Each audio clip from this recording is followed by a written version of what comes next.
May we request all our guests to find their seats? In a few minutes, we will start our program.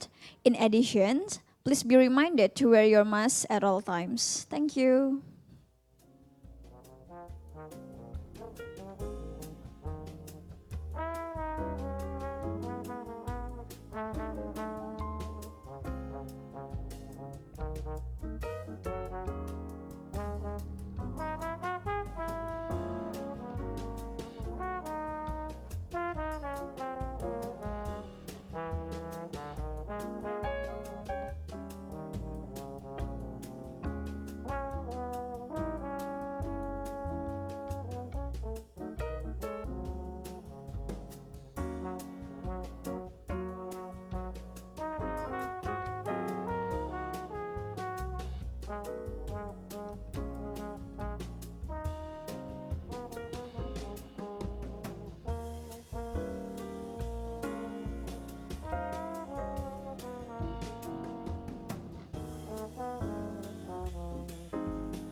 As a reminder, may we request all our guests who are staying at the registration area to please find their seats.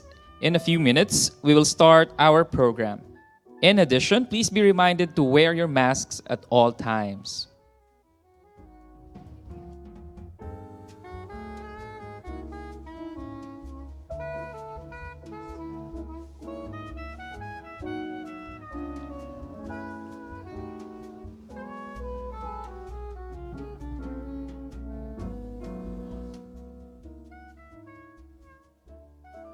We'd also like to request our guests to please occupy the front seats. Thank you.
Ladies and gentlemen, a very good morning from Jakarta. I am Rahma Anggraini from the ASEAN Secretariat. And I am Keith Datros. I am from the Tech for Good Institute, and we would like to welcome you all to the 8th ASEAN Economic Community Dialogue.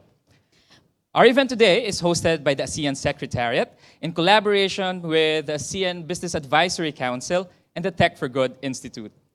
We are excited to have all of you join us today. To those in person, thank you for spending your morning with us. Our participants in the room come from various backgrounds, including representatives from government offices, regulators, international organizations, and the private sector, and obviously startup companies. And Rama, we also have people joining us online. Around 70 people are from all over Southeast Asia. Welcome and thank you for tuning in. Indeed, our topic today touches on an aspect of our lives that has changed so much in the past few years, the digital economy. As we know by now, COVID-19 has accelerated the adoption of technology and has ushered in more digital consumers. And with more digital consumers comes more economic opportunities. And one that is finding the niche right now is the startup companies. So today, we will have a discussion and we have an esteemed panel with us to share the insights on how to promote growth in the digital startup ecosystem. And without further ado, we should start our program for the day. To formally open our dialogue, may we have a pre-recorded message from Mr. Soetin, the Permanent Secretary of the Ministry of Transport and Communications, Republic of the Unions of Myanmar, and Chair of ASEAN Digital Senior Officials Meeting. Ladies and gentlemen, Mr. Soetin.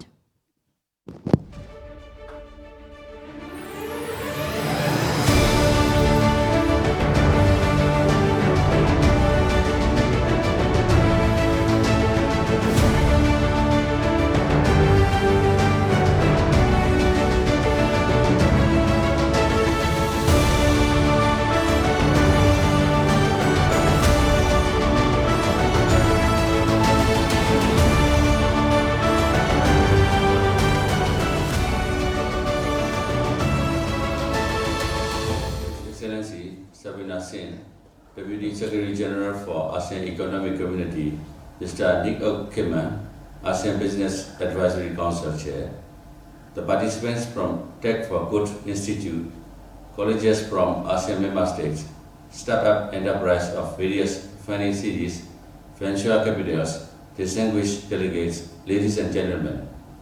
Good morning. It is a pleasure and honor for me to be able to participate in this 8th ASEAN Economic Community Dialogue and deliver the opening remarks.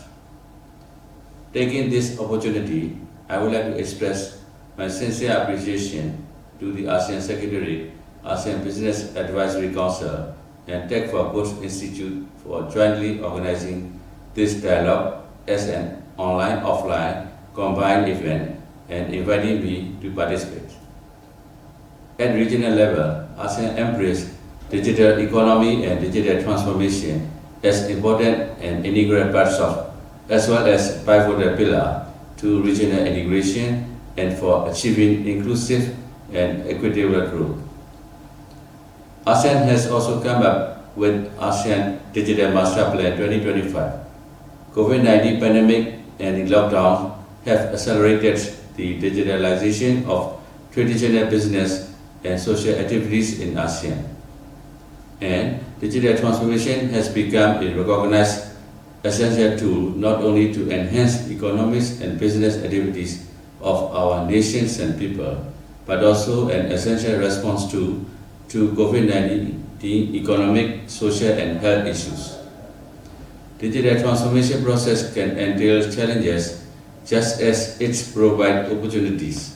Because of its cross-cutting nature, digital transformation efforts need to be synergized across different sectorial bodies to avoid duplication and to get maximum benefits. In the statement of Bangladesh Background Roadmap and ASEAN Digital Transformation Agenda, which is adopted by AEC, it is included to accelerate ASEAN's economic recovery and digital economic integration. The main item of the statement highlight the importance of cooperation across ASEAN sectorial bodies, the need for enhanced cooperation in cybersecurity to enhance quality, accessibility, and affordability of digital connectivity in the region, and digital capacity building for future-ready ASEAN society. Pertaining to implementation in the context of PSPR, the creation of a framework for promoting the growth of the digital startup ecosystem included as one of the priority economic deliverable under Cambodia's chairmanship in 2022 to identify the important factors. To foster conducive ecosystem for digital startups in ASEAN, the framework is intended to guide in establishing and developing the digital startups ecosystem in ASEAN member states. Thus, in this year, 8th ASEAN Economic Community Dialogue, the dialogue properly aimed to serve as a platform to provide inputs for ASEAN initiative on creating ecosystem for digital startups in the region. The dialogue will be discussed how to unlock ASEAN's entrepreneurial potential in the digital economy through enhancing in focus areas: infrastructure, regulatory framework, connectiveness, talents, education, and funding. In addition to that, the dialogue will have a discussion on important topics around digital economy. And I believe the draft framework could be a concrete initiative with the good outcome from dialogue with the private sector by exchanging views from digital startups and other relevant stakeholders. Finally, I wish the 8th ASEAN Economic Dialogue will have the fruitful discussion and great success for promoting the growth of the digital startup ecosystem in ASEAN regions. Thank you, ASEAN Secretary, and thanks you, Excellencies.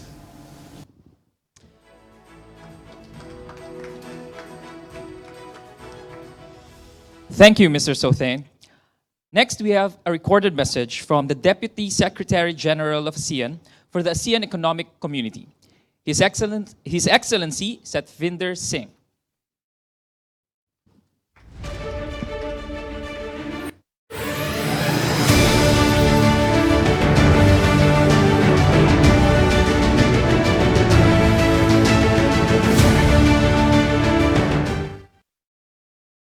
Distinguished guests, ladies and gentlemen, a very good morning to all of you. Very warm greetings from the ASEAN Secretariat in Jakarta.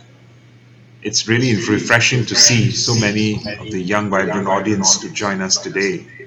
All of you from the startup ecosystem are truly a key to our economic recovery. You are the catalyst for our economic growth in the ASEAN.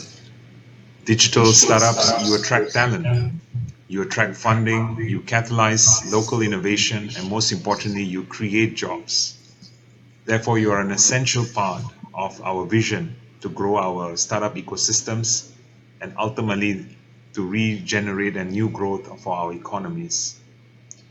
Ladies and gentlemen, since the onset of the pandemic 2 years ago, the good news is that our digital consumer base has expanded by nearly 20% to more than 360 million active internet users in the ASEAN.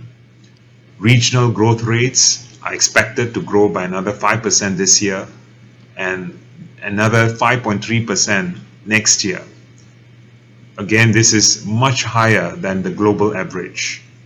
Now, down the line, digital economy is expected to add another 363 billion of gross merchandise value. In short, we call it the GNV to our ASEAN economy by 2025. So therefore, Southeast Asia is ripe in opportunity, especially in some of the key verticals such as e-commerce and fintech. As you know, e-commerce, it continues to be an area of interest for the region investors and entrepreneurs from all over the world.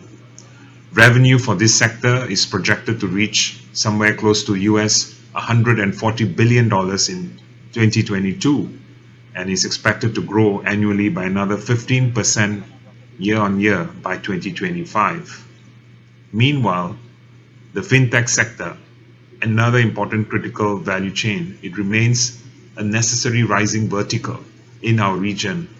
As we can see, digital payments, they are all becoming a lot more vibrant. As you can see, a lot more transactions taking place in our region. In fact, there's a projection of a total transaction value of $195 billion taking place this year. Now, all these opportunities that clearly shows that the tech scene is really moving forward in the right direction. But at the same time, there are challenges. the ASEAN member states, we all have varying degrees of digital readiness. The digital startups, as you can see in our region today, are concentrated in a few cities and a few regions in ASEAN. As such, we all believe in the ASEAN that there's a need to identify some of the key factors that will help to promulgate and to fasten and hasten the build-up of startup ecosystems in all of the major capital cities of ASEAN. Now, to this end, the ASEAN Digital Master Plan 2025, this master plan places the development and growth of digital startups in ASEAN as a high priority agenda. Now, this framework, it highlights key success factors in developing digital startups, and that includes digital talent, education curriculum, incentives that are needed to propagate digital startups. It also focuses on regulatory environment and digital infrastructure needs. I therefore very much look forward to all of your feedback on some of these key success factors that can help us to come up with all the relevant policy frameworks needed for digital startups in the region.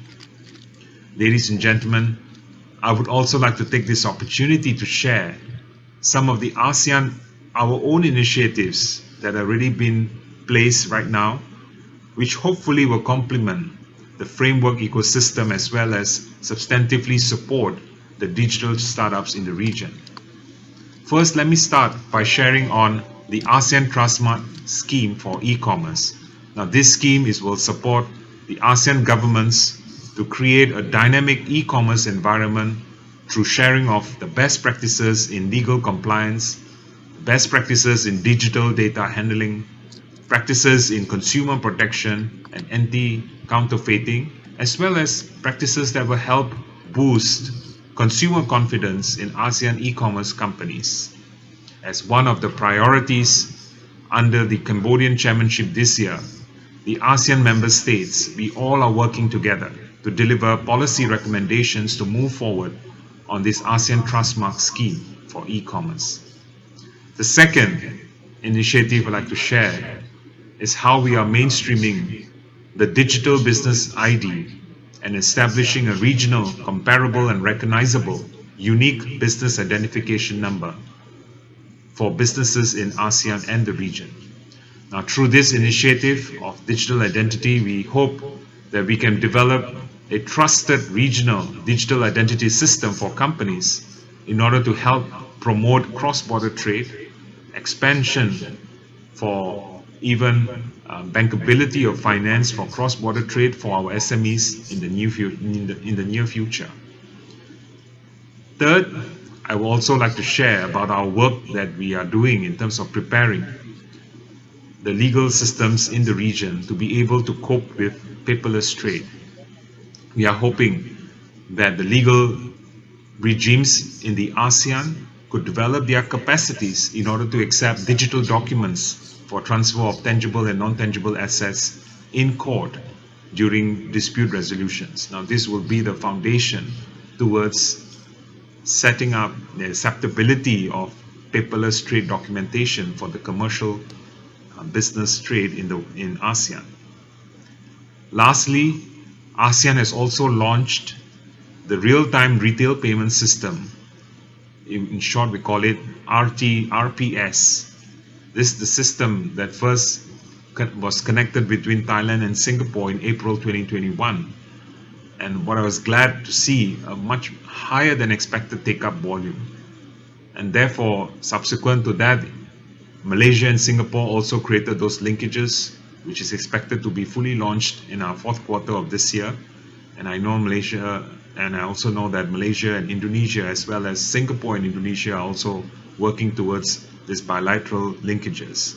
Now, with this kind of a progress in digital financial services and regional payment connectivity, we hope that all of this will also contribute towards expanding and helping us build a much wider network of interconnected RT-RPS linkages across the region.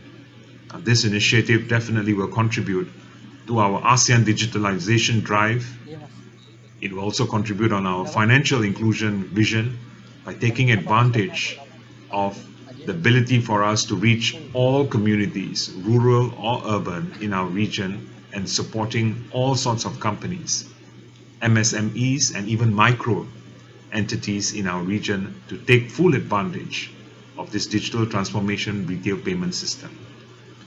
All of these initiatives that I've shared, they are truly critical and foundational in helping to prepare the readiness of the ASEAN region to digital transformation, and probably these are going to support and provide the necessary, what I call foundational support that will lead to hopefully even the flourishing of almost a new generation of startups in the entire region of ASEAN. Ladies and gentlemen, let me take this opportunity once again to thank all of you for your participation. I truly believe that in ASEAN we have come far. In fact, the last 2 years we have actually made very good progress. Digital transformation is almost impacting the way we work, we live, and the way even we play. And there's no turning back. There's only the way forward. And I believe the best years are ahead for ASEAN. I therefore encourage all of you to keep innovating, to solve our social problems, and especially listen and find solutions in order to meet the needs of our people, so that our solutions are inclusive and we can work towards development of solutions that are even resilient and sustainable for our future. I strongly believe that through this kind of regular engagements between public and private sectors coming together to share our ideas and knowledge and updates, all this is going to help accelerate new ways, new ideas that are going to be very useful to all of us, not just for the Secretariat, but for all the member states and our regulators who are listening in. Thank you very much, everyone, and have a very fruitful session.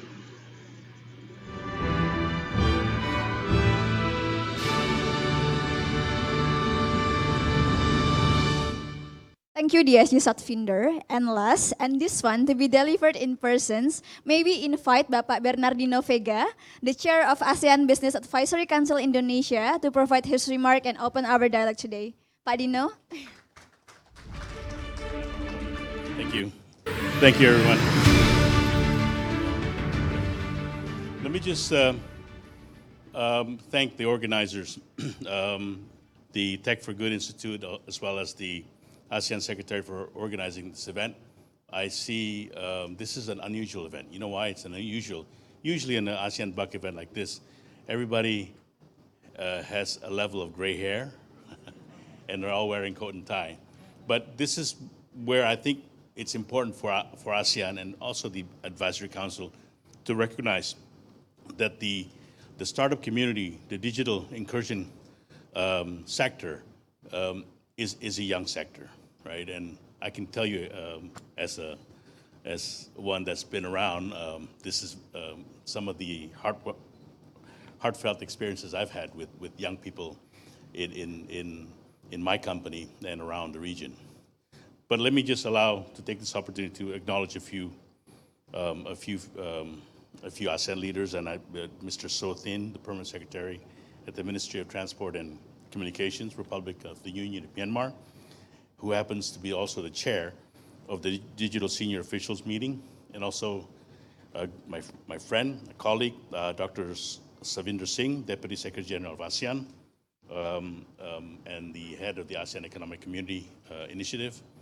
Also here, there's Dr. Ming, Pakar, I see Chris Humphreys here, a few others, industry captains of the digital economy. And let me just say that this is really an honor and a pleasure to be here and to actually initiate an event like this in Indonesia. I think as it's recognized that the digital startup is one of the most impactful economies in the last few years. In 2021, funds raised through startups around the region reached to around $31 billion, which is 3 times the amount of 2020, which was around $12 billion, and even larger than post-pandemic, which was $15.9 billion. So, and And the data shows also that among the startups, there are in the ASEAN region, there's only about 5-6 countries that has reached what we call a Series A or Series B level. They come from, of course, Indonesia, Thailand, Philippines, Malaysia, and Singapore. Singapore being a bit unique because many of the funding migration really ends up in Singapore. The startup may be from other regions, but they tend to end up in Singapore, which is okay. I mean, that's the way the industry evolved, and so that's where we are right now. So from the ASEAN Business Advisory perspective, of course, we would like to have a better integration with other ASEAN countries that are beyond the ones that I've mentioned. And the question today, of course, for all of us in ASEAN and all of us that's in the digital economy, is what do we do next, right? What is it post-pandemic? How do you see this sector developing? And there are probably questions that we want to ask ourselves. First, do we integrate this with the mentorship program? And how do we map it with the economic structure of the ASEAN countries? Because when we look at the economic structure of the ASEAN countries, most of them consist of MSMEs, right? UMKM kalau di Indonesia, right? And MSMEs really are out of the 10 ASEAN countries, 9 of them are MSME dominated, right? So the question for developing countries, and this conversation was, because Indonesia hosts the B20 this year, right? And one of the task force is Task Force on Digitization, and is Hans here? One of the conversations we had, it's apparent that among the 20 countries, there's a divide between the advanced country agendas and the developing country agenda. There's a divide. And nggak ada yang salah, there's nothing wrong. It's just that the advanced countries are focusing more on intellectual property rights, cybersecurity, while the developing countries like Indonesia, India, Brazil, they're looking at more at how can we deploy this cheaper to our communities? Because there are communities that are marginalized, right? There are communities that are base of the pyramid. So this conversation is divided. So from the ASEAN level, we're looking at 9 out of the 10 countries in ASEAN are all developing economies, have a robust micro lending, micro and small business communities. And the next question for us is, how can we also integrate this to make it more mainstream in these communities, right? How can digital incursion not only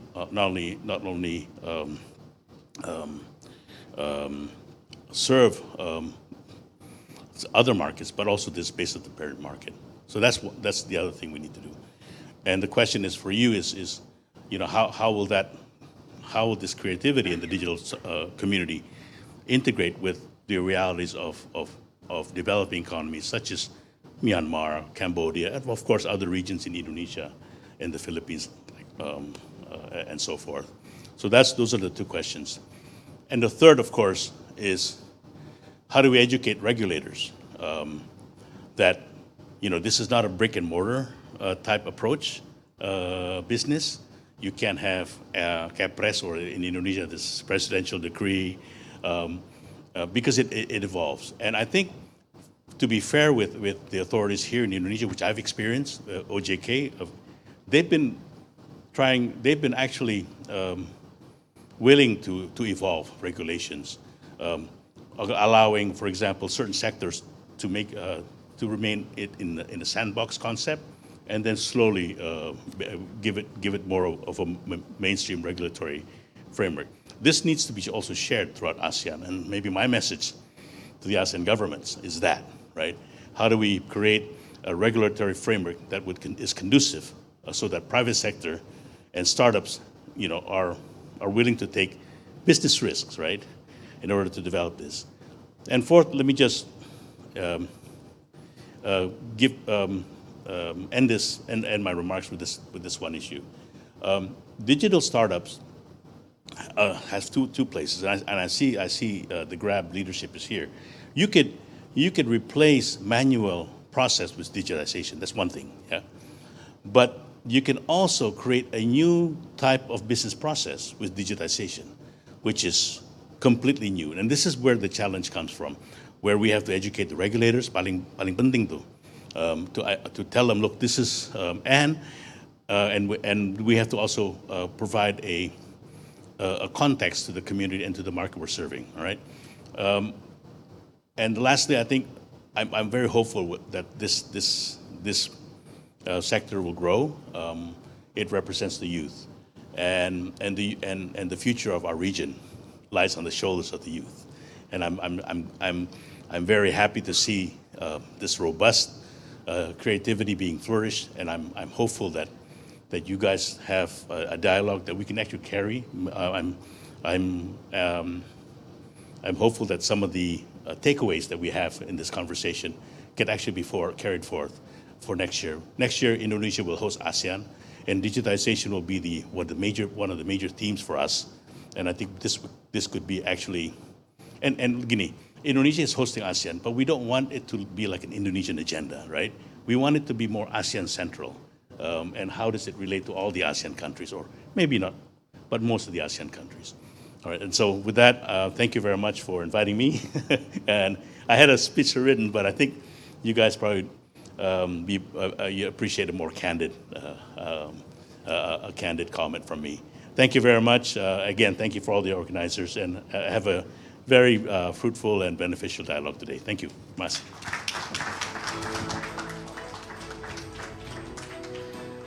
Thank you, Pak Dino, and thank you for starting the conversations already, as you have issued some questions of how do we promote the growth of digital startup ecosystem, and already issuing the challenge. But I know people in the room are already excited to pick the brains of our panel of our experts today, and even 150 people on Zoom are waiting for our panel sessions. But it is important that before we go to that we start on the same page. So to deliver a scene-setter presentation, may we invite the founding executive director of the Tech for Good Institute, Dr. Ming Tan. A round of applause, please.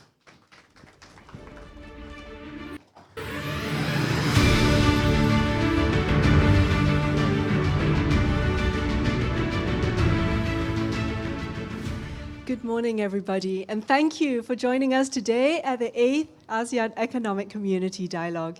And I'd like to thank Mr. Sotian and His Excellency Satvinder Singh for their welcomes, and thank you, Pak Dino, for your very warm welcome. My name is Ming Tan, and I'm the founding executive director of the Tech for Good Institute. And the Tech for Good Institute was really founded just last year to really explore some of these themes that have already been brought up. How might the promise of technology and the digital economy be leveraged for sustainable, inclusive, and equitable growth for Southeast Asia? Today marks actually the Tech for Good Institute's first anniversary, and we are so pleased to be able to celebrate this milestone here in Jakarta with all of you. Special thanks to ASEAN Secretariat and the ASEAN Business Advisory Council for collaborating with us on this event. We're really honored to be your knowledge partner. In addition, thanks to all of our speakers and panelists for taking the time to share your experience and your insights, and to you, our audience here in this room, as well as zooming in from your home or office, for your participation. A discussion of the startup economy will not be complete without a quick snapshot of the region's digital economy. We've already heard from our welcome from His Excellency Satvinder Singh, as well as Pak Dino, on the growth. Last year, Southeast Asia's internet economy was projected to add $1 trillion to the regional GDP by 2030. Today's conversation is to ask how startups in the digital ecosystem may meaningfully add value to the economy and, as Pak Dino has mentioned, to society as well. So in addition to the snapshot, let's survey the landscape. The OECD defines digital economic activity as reliant on or significantly enhanced by the use of digital inputs. And this could be infrastructure, could be technologies, it could be data. And so given this definition, you might say, Ming, all companies are, or they should, be engaged in the digital economy, right? And I don't disagree. And that's because, as was mentioned before, digital technologies are cross-cutting. They're general-purpose technologies. They cut across every sector. So tech and digital may be a vertical sector, I heard fintech mentioned just now, but they also are horizontal across every sector. An analogy might be the impact of the printing press or the steam engine, which in their time transformed not just economies, but actually entire world orders. Digital economies have shown their potential to change the way we live, work, communicate, and as Satvinder Singh said, play. Such widespread impact requires many, many types of digital companies. So whilst our initial conception of a digital company might be one working at what we call the core of the digital economy, focusing on ICT, information and communications technology, or pure online to online companies like Google, Facebook, LinkedIn. Beyond that, tech-enabled companies rely on digital inputs to create new business models. They find use cases for technologies relevant to their context, to their market segments, to their local problems. Platform companies such as Grab, for example, utilize data and technology to facilitate transactions between producers and consumers, bringing millions of small businesses and consumers into the digital economy. Finally, we could take a broad view of what it means to be a digital startup, in which digital inputs may enhance rather than enable production. For example, a fashion company may choose to market and sell online exclusively, rather than investing in offline marketing or building a bricks and mortar store. Across this landscape, the core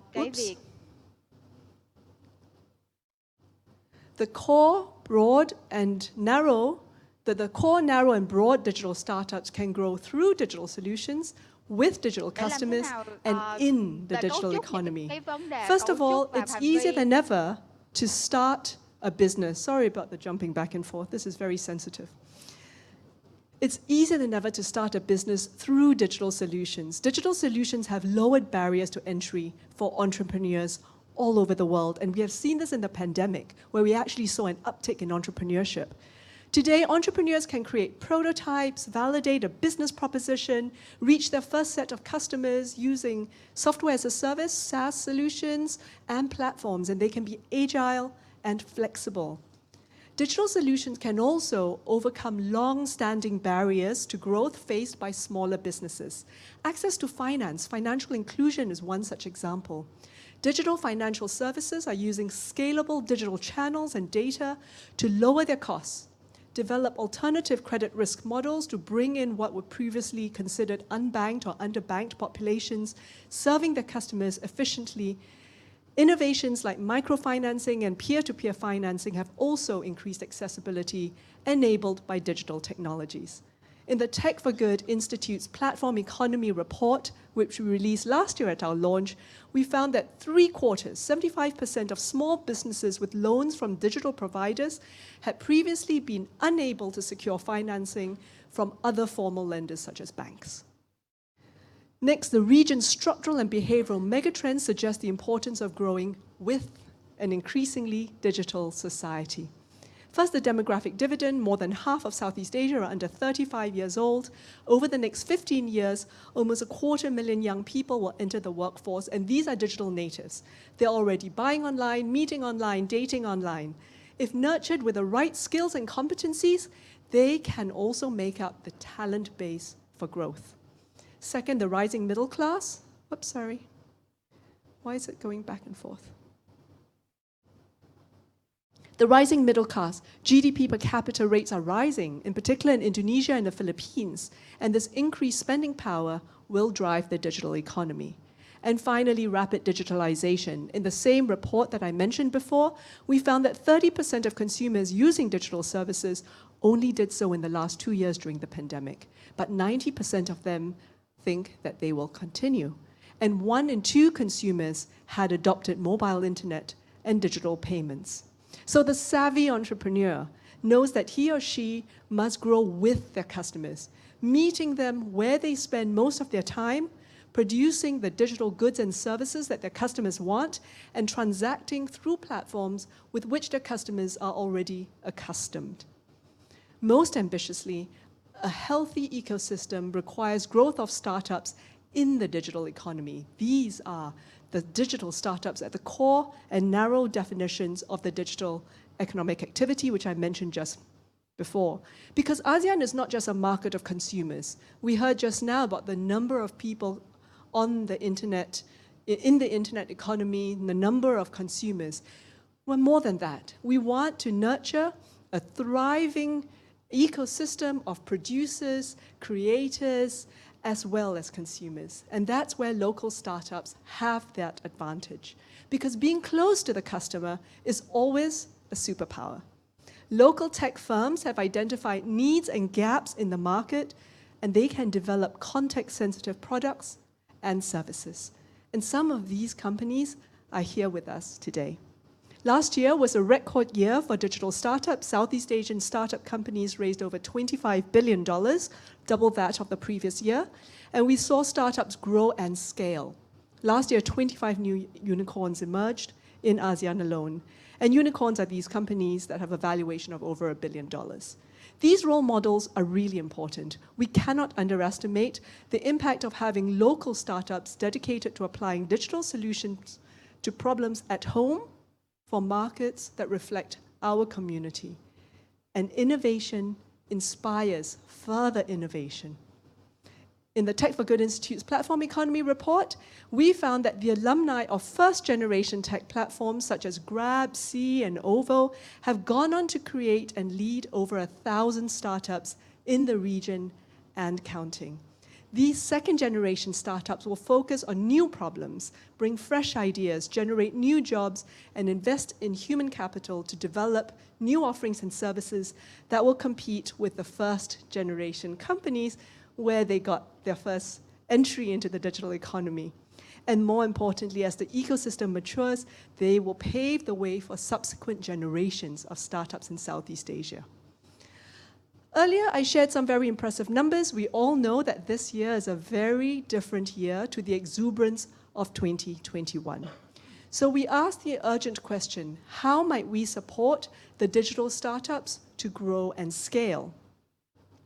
In the first panel, we will look at ASEAN's entrepreneurial potential. How might that be leveraged in the digital economy?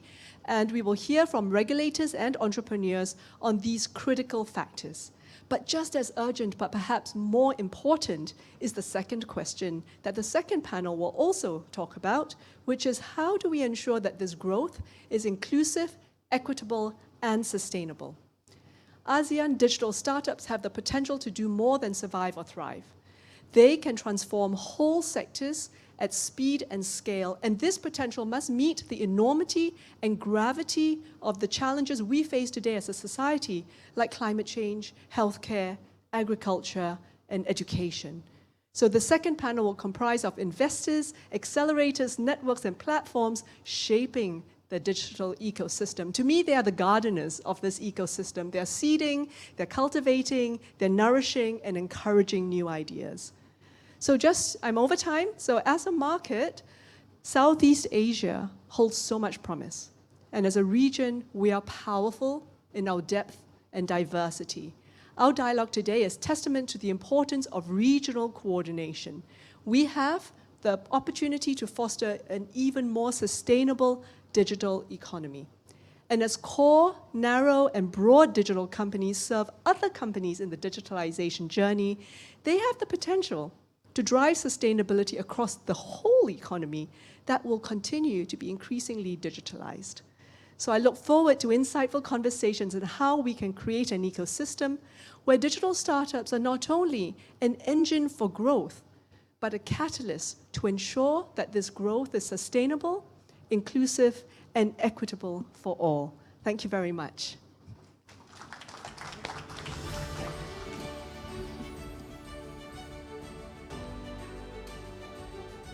Thank you very much, Dr. Tan, for such an insightful presentation.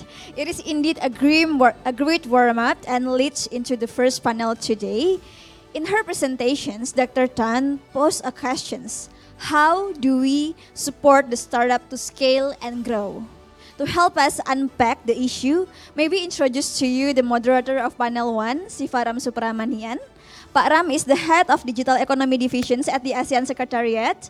His role at the ASEAN Secretariat is to influence digital policies and implement digital initiatives that would increase the trade and investment across the 10 ASEAN countries. Bringing more than 20 years of experience in digital transformations, Pak Ram has successfully implemented large-scale digital initiatives for both the public and the private sectors.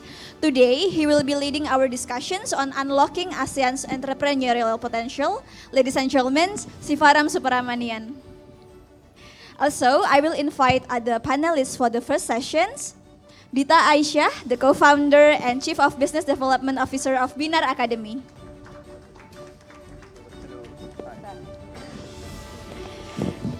And next, we have Paula Paul, CEO of VersaFleet.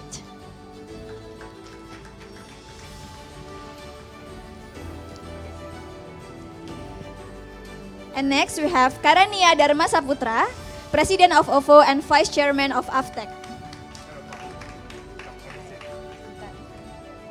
And next, joining us from Singapore, Kiran Kumar, Deputy Chief Executive Officer, Infocom Media Development Authority, IMDA Singapore.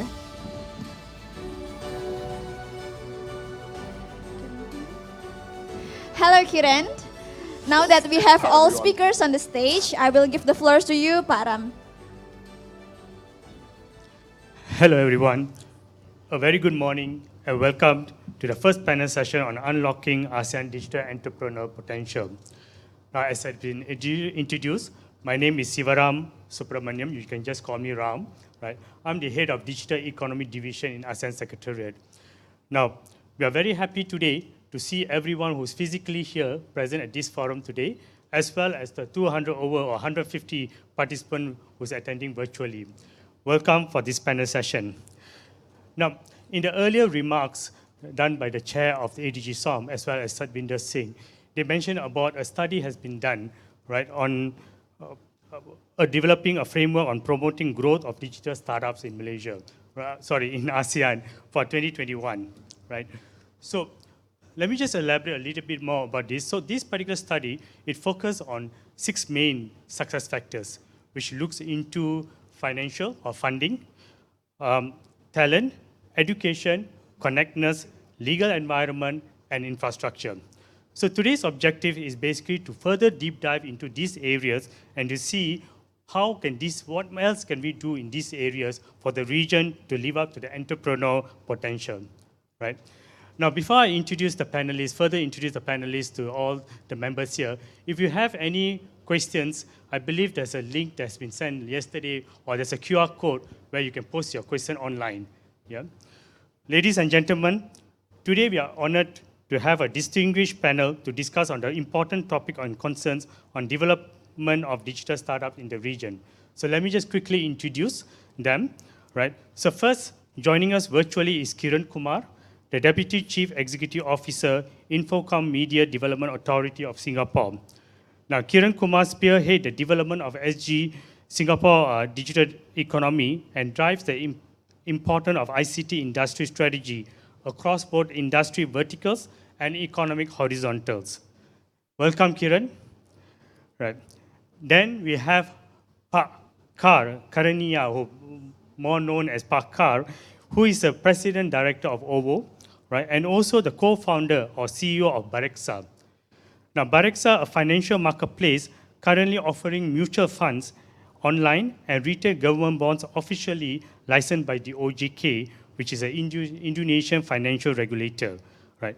Pakar also is the Secretary General of Indonesia FinTech Association. Welcome, Pa. It's a pleasure to have you today. Yeah. We also have Paula Pau, right, who is a co-chief executive officer of VersaFleet, right? Paula is also passionate about tech and helping ASEAN last mile problems. She has also worked with many industries or companies across ASEAN to digitalize their operation. Welcome, Paula. Yeah. Now, finally, we have Dita Aisyah, right, who is a co-founder and chief business development officer for Binar Academy.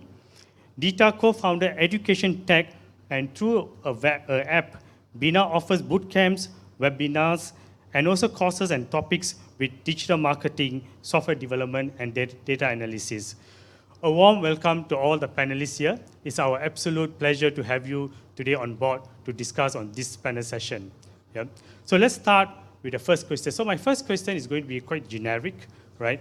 And I'm going to pose this to all the panelists here. Now, going back to the title of today's panel session, Unlocking ASEAN Entrepreneurial Potential. From your perspective, what unique proposition that a Southeast Asia digital entrepreneur have that will be the key to elevate the potential? And also, what are the region's future digital growth areas that remain untapped? So perhaps I can start with Kiran first. Kiran, who's joining us virtually. Perhaps you can give your input on this, Kiran. Great. A very good morning, Jakarta, and thank you very much to the ASEAN Secretariat as well as Tech for Good Institute for having me here. I think Dr. Ming Tan has set the stage extremely well, so I would not repeat what she said. But I think on your first question, the entrepreneurial capacity and the journey has already been unleashed. The genie is out of the bottle, and I think Southeast Asia and ASEAN has a tremendous potential in the next 10 years to further fuel the growth of our entrepreneurial capacity and companies that are emerging in our various ecosystems. The second point I would like to make is that, she mentioned that the entrepreneur and the companies need to be close to the customer to innovate in the market for the market. And I think we have seen that successfully over the last 5 years. And you've seen many unicorns from Grab to Seed to Tokopedia to Goto and many other companies like Traveloka becoming large unicorns in their own right, which are pan-Asian businesses. And I think this pan-Asian approach is going to be a critical driver of our growth. We want to succeed. We want to ensure that our companies succeed in our region collectively. And that will make them large companies with deep capabilities to grow into meaningful and sustainable companies to drive transformation. Your second question was really around what are the future growth areas that we see. I think in the last 5 years, clearly the 1 trillion opportunity was focused around the B2C market, enabling consumers to go digital in various applications and services, from ride-hailing to fintech to e-commerce. And I think those have been large growth drivers. I think the next wave would really be around broadening more to the B2B arena. All our enterprises and industries need to digitize at scale. I think there will be another $1 trillion opportunity, and we are starting to see companies in our regions emerge that actually enable finance companies, manufacturing companies, FMCG companies, the governments, manufacturing companies, to actually transform their operations digitally to drive productivity and growth. And I think that's going to be the next bound of growth. Companies that are enabled by technologies like Web3 and many other areas. So my quick thoughts on that. Thank you for the question. Thank you, Kiran. That's a very good feedback. Now, let me just move on to Pakar. What is your view on this? My first question. I think the greatest potential in Indonesia, right? I'm with the fintech area, so let me focus on this space. So I think the biggest opportunity is in Indonesia, for instance. I think also in the majority of the countries in ASEAN, I think we have a lot of potential coming from the untapped segment of the society by the conventional financial sectors, right? So, and then in my understanding, the innovation is there, right? The talent, even though maybe still struggling, but there. And then the young entrepreneurs is there. But I think, let me emphasize I think a very important point raised by Pak Dino, right? I think the challenge is how, the key challenge in which we need to address to unlock this huge opportunity, especially in Indonesia, is coming from the regulatory management. Because of what? Because, in the financial sector, even though the innovation is there, the talent is there, the entrepreneurs is there, the opportunity is there, but we can innovate, but if the regulation does not allow us to innovate, does not give us enough space to grow, so we cannot unlock this opportunity. So let me break down this to 3 areas, especially on the regulatory space. First, Indonesia, I think now firstly, I think we need to appreciate, Bank of Indonesia's, OJK's, and President Jokowi's initiative, right, to keep relaxing and adjusting the regulation to be fit to the digital economic and digital financial needs, right? First, I think really important that the regulators in ASEAN need to come to a new approach that see the financial sectors not in a silo approach as we see in the in the conventional financial space lah. So let's say I'm a co-founder and CEO of Bareksa, right? Now I'm offering mutual funds not only in the wealth tech platform like Bareksa, but also offering in the Tokopedia, Bukalapak. Right? It is an e-commerce. Maybe this is a strange concept in in the conventional financial space, but it's happening, and maybe later on in Grab, and also in OVO, right?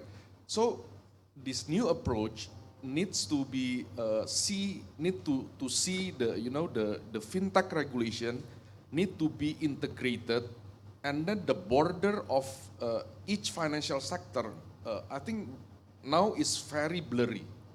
The problem in Indonesia, again, right? I think Pak Mahendra, our new chairman of OJK, Pak Mirsa, the vice chairman, now is coming with the vision, right? They want to address this issue, and then they want to introduce a most integrated approach of OJK to regulate, to introduce the integrated approach of the fintech in Indonesia.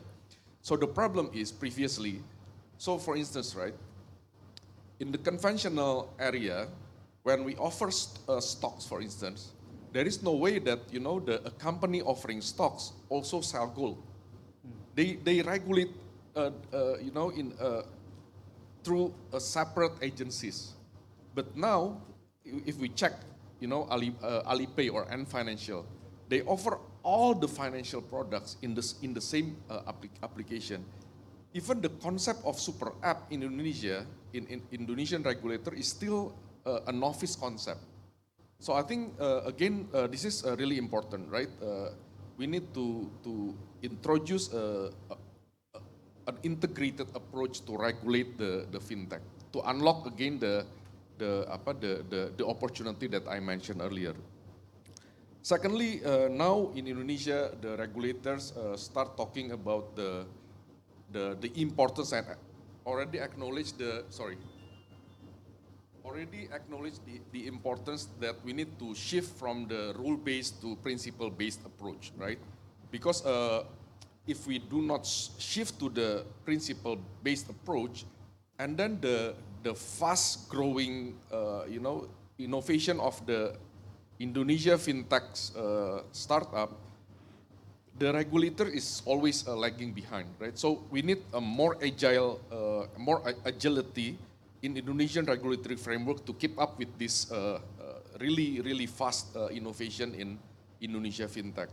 So, however, I think the will is there, but I think in Indonesia, I think RegTech is already being adopted by the players, right? So KYC, IML tech, and etc. Or I think it's already common in Indonesia. But however, subtech is something that I think we need to introduce to Indonesian regulators, in which I think that way introducing subtech, I think, is a really key elements for Indonesian regulator to keep up with the fast growing fintech startup in Indonesia right now. And lastly, I think again, because fintech is highly regulated by government, right, by the regulators, and then this is really important. The economics is also defined by the regulation, and this is really important because now in Indonesia, for instance, e-money, the MDR is being brought by Bank of Indonesia.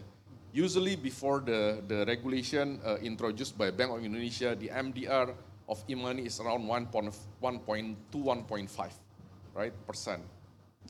And then Bank of Indonesia introduced QRIS, right? This is a great and important initiative, but also BI defined the economics, right? And then the MDR capped max to 0.7%. So again, you see, usually 1.2, 1.5, and then drop to 0.7. Again, so we need to see whether this regulation defining the economics would be impacting positively, because the idea behind the QRIS is introducing a universal solution of the digital payment in Indonesia. So on the other hand, this will be opening a new universe of the users, but on the other hand, the economics is brought down by Bank of Indonesia. And then another issue regarding this economics, right? So the very idea of usually in Indonesian fintech companies, they are trying to, again, as I mentioned earlier, we are trying to offer a solution, right, to this very untapped market, right? Usually very retail, very small ticket size, right? And then usually to include this untapped market to the financial sector via digital platform, we need to subsidize them, right? So this comes to another challenge. So now Indonesian regulators seeing that there is a potential to start extracting tax revenue from this fintech company and then from this technology company. So however, if we check the economics, let me give you an example, right? So Baraksa and other fintech companies now are helping Indonesia Ministry of Finance to introduce the distribution of retail government bonds online. So 3-4 years ago, there was a really serious problem in the bonds penetration in Indonesia, because the ticket size is really high. Maybe 3 years ago, the minimum value that you can buy government bonds in Indonesia is 5 million IDR. 3 years ago, the minimum value has been brought down to only 1 million IDR. But let me tell you the dilemma, right? The issue. So if there is a user, right, buy a 1 million IDR only on the retail government bonds, so the coupon is only 5,000 rupiahs, 5,000 IDR per month, right? The problem is the transfer fee here is 3,500. So you see the economics does not match.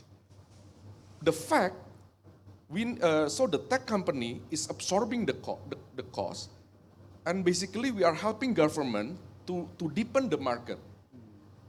And then now the tech winter is coming, right? Maybe Indonesia not winter lah, but maybe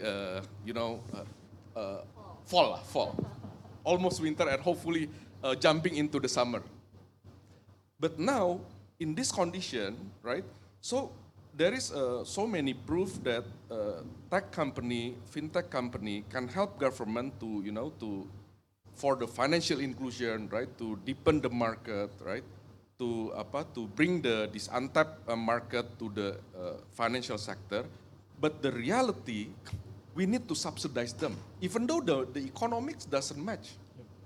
So the problem is now, the tech winter is coming, and then now every potential investors that I'm talking to, the first question is not how fast you can grow, but now the question is, are you profitable or not? And then the consequences is now all the tech company, including Indonesia, that are subsidizing the users, that the positive impact that we can include them to our financial sector. Now we need to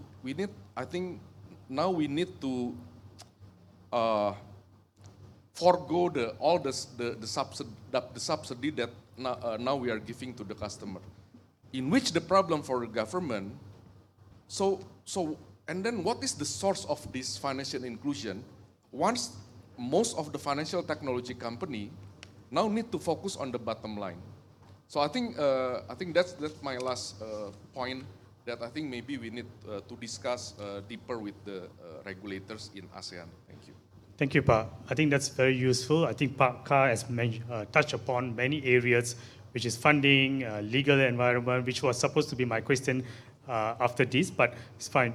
But let me just pass on to Paula. What is your feedback on my first question? On the first question, I think that digital startups, right, the startups in ASEAN region, actually the unique proposition that we have, right, is the fact that we actually have to be very adaptable. I cannot emphasize how much that is. And also the ability to diversify very quickly. Although we are one ASEAN, every single ASEAN country is very uniquely different, culturally different, language is different. And they have their own set of urban and rural problems. So that the problem just multiplies. So for any startup that wants to survive in this region, have to be adaptable, have to be able to diversify. And I think that those qualities actually makes the ASEAN startups very robust and resilient in that sense. The other thing is what is the area of potential, right?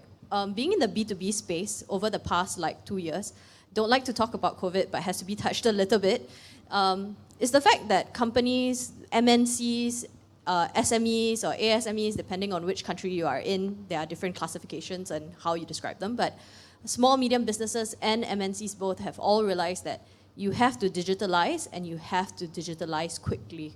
So there's been a really great market right now for cloud-based, commercially ready solutions off the shelves, ready to go.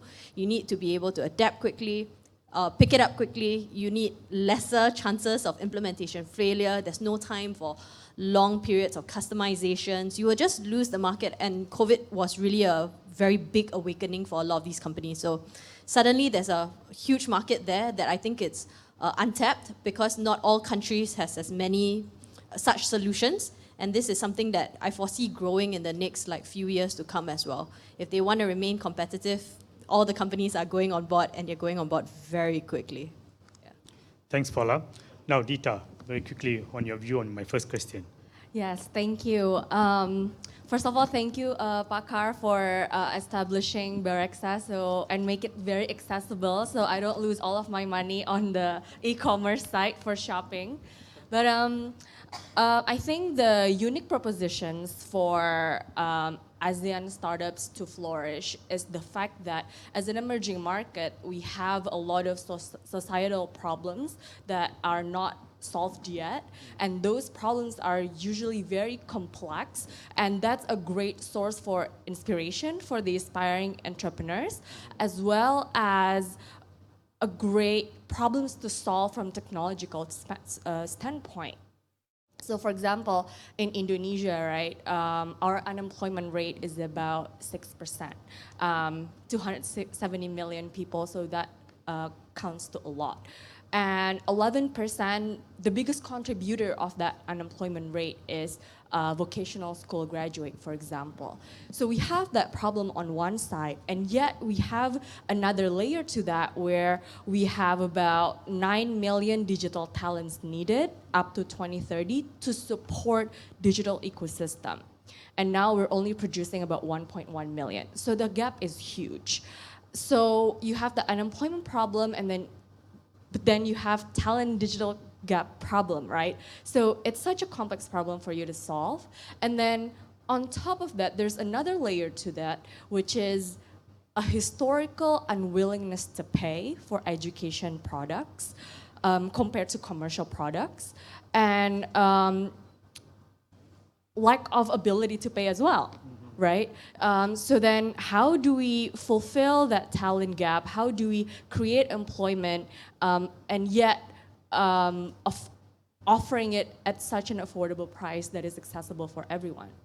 And then I'm going to touch a little bit more on the educational issues that we are looking at, right, in terms of fulfilling the digital talent gap. Another layer to that is only 19% of Indonesians have laptops. Can you imagine that? How do we even empower our youth, our next generation of entrepreneurs and digital talents to learn how to code, to learn how to create all these apps, digitalize all these processes when they don't even have the tool necessary to learn those skills.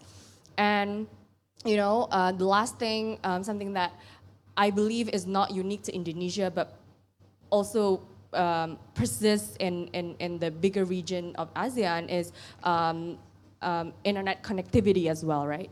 So we had this program with the Ministry of Education where we collaborate with them, giving out digital classes, digital upskilling classes for university students across Indonesia. And there was this one student from Merauke, and this student has been MIA for like 2 weeks or a month. And then our team has been very suspicious, like, where have you been? And then it turns out that electricity just dead for the past month in that area. And that was definitely something that is so far removed from, what we do here in Jakarta. When the electricity is out for 5 minutes, we're probably like freaking out already, not having internet. But that's something that, the larger Indonesian society is facing, and so you put all of these different societal problems on top of each other, and it becomes a very complex issue that, becomes a business opportunity for any entrepreneur to be able to tackle. So for us, right, like at Binar Academy, the problem that we're trying to solve is how do we create educational programs that is high quality, that is accessible and affordable, as well as tie that directly to career outcomes, so that not only that we increase the supply, but we can also fulfill those supply to the demand and match them correctly. So I think that's the unique propositions that we have in ASEAN, and definitely the most untapped sector, I would say, is education, like fintech and ride-hailing. I think those sectors are quite mature, whereas education technology is a little bit more nascent. And I think there's still a lot of opportunities for us to be able to solve that, because again, the root of all problems, and I'm not just saying this because I'm in the education business, but let's reflect back, right? The root of all problems are education. And if we are able to solve that problem through technology or otherwise, we can definitely have a flourishing digital economy. Thank you, Rita. Now, we have already touched upon talent, right? So let's deep dive further a little bit more on talent. So probably let me ask this question to Kiran first, right? So what are the best practices out there that we can emulate in terms of talent capacity for the region to adapt to promote startup culture? Kiran, you are there? Yes, hi, can you hear me? Yeah, so perhaps you can give some of your view based on IMDA or based on your experience. What are the good practices that ASEAN can embrace when it comes to talent and capacity building? Yes. Oh, thank you so much. And I think Bita framed the issue around the talent gap that we are facing, not just in Indonesia, not just in Singapore and ASEAN, but this is a global issue. It's a multivariate, very complex issue, but perhaps I'll share a little bit about what we've been up to in Singapore in terms of trying to solve this gap, which is going to be difficult, but I think it's meaningful. I think the first point is that this is an area where we need to work differently than we've worked in the past. We need to work very closely with the public sector, the private sector, and the people sector to put in place meaningful short time frame to medium time frame programs to skill, reskill, and upskill not just our fresh graduates entering the workforce, but existing workforce, which is a very large base. On skilling, I think given the digital trends, and this time around it's not just about digital talent needed within the tech sector. Digital transformation is a pervasive long-term trend, and we think companies who are not in the tech sector will need tech talent. And therefore, the needs of every society in terms of your demand supply will actually be off balance for the next couple of years. The first thing we have done is We need to increase the supply coming out of our universities who are trained in deep technology areas, but also ensuring that every graduate coming out actually has training and appreciation of technology skills so they can apply it in accounting, in legal, in medicine, in healthcare. So I think that's one big move that we're making. We have tripled our output of technology talent over the last 5 years, and we continue to do so. And we are upskilling every graduate coming out of our universities, polytechnics, and ITEs to ensure that they are technology ready. That's the first move. The second move is that how do we reskill the existing workforce at scale? And over here, we are really working very closely with our large companies and also, more importantly, the startups. Because the needs of the startups for technical skills are actually quite different from what traditional large companies or multinationals would need. So we need to do both. And we are driving a major effort in Singapore, what we call a company-led training. Let the company reskill out the talent on the job and focus on skills and instead of qualifications. And I think we are driving that program aggressively with many of our partner companies in Singapore to upskill and reskill our Singaporeans at scale. The last point I'll make, which is really to unlock this talent gap, is what I call a talent super cycle. I think there is an opportunity for ASEAN as a whole to be open to talent from around the world to come to ASEAN to teach us some of the best practices that they've learned elsewhere and impart it to our companies so that we can continue to unlock the potential over here. So that's number one. Number two, I think we need to do a lot more in terms of encouraging talent, not just technology talent, but all sorts of entrepreneurial talent as well, to move across our countries in ASEAN so that we can better appreciate each other, learn from each other, and actually scale either the business model or actually innovate collectively around regulatory issues. So some of my points to share. Thank you so much. Thank you, Kiran. Very useful. Now, let's talk about funding. I think Pakar has mentioned a lot about funding on over what are the initiatives that's been done and so on. So let me just go into Paula, right? So when it comes to funding, from your experience, how can policymakers can make it easier for startup to gain wider access to finance? So when it comes to funding, I like to think about funding in two parts. That's actually raising and getting the funding itself. And then how do you use the funding in such a way that is effective that companies can grow?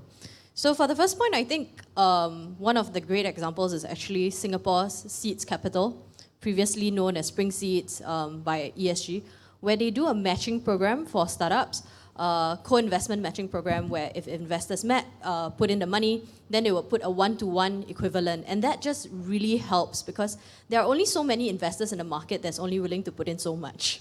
So that kind of policies has been really successful and I think has really helped a lot of companies. A lot of success stories has come out of it. So those are some of examples of government policies that I think would really help.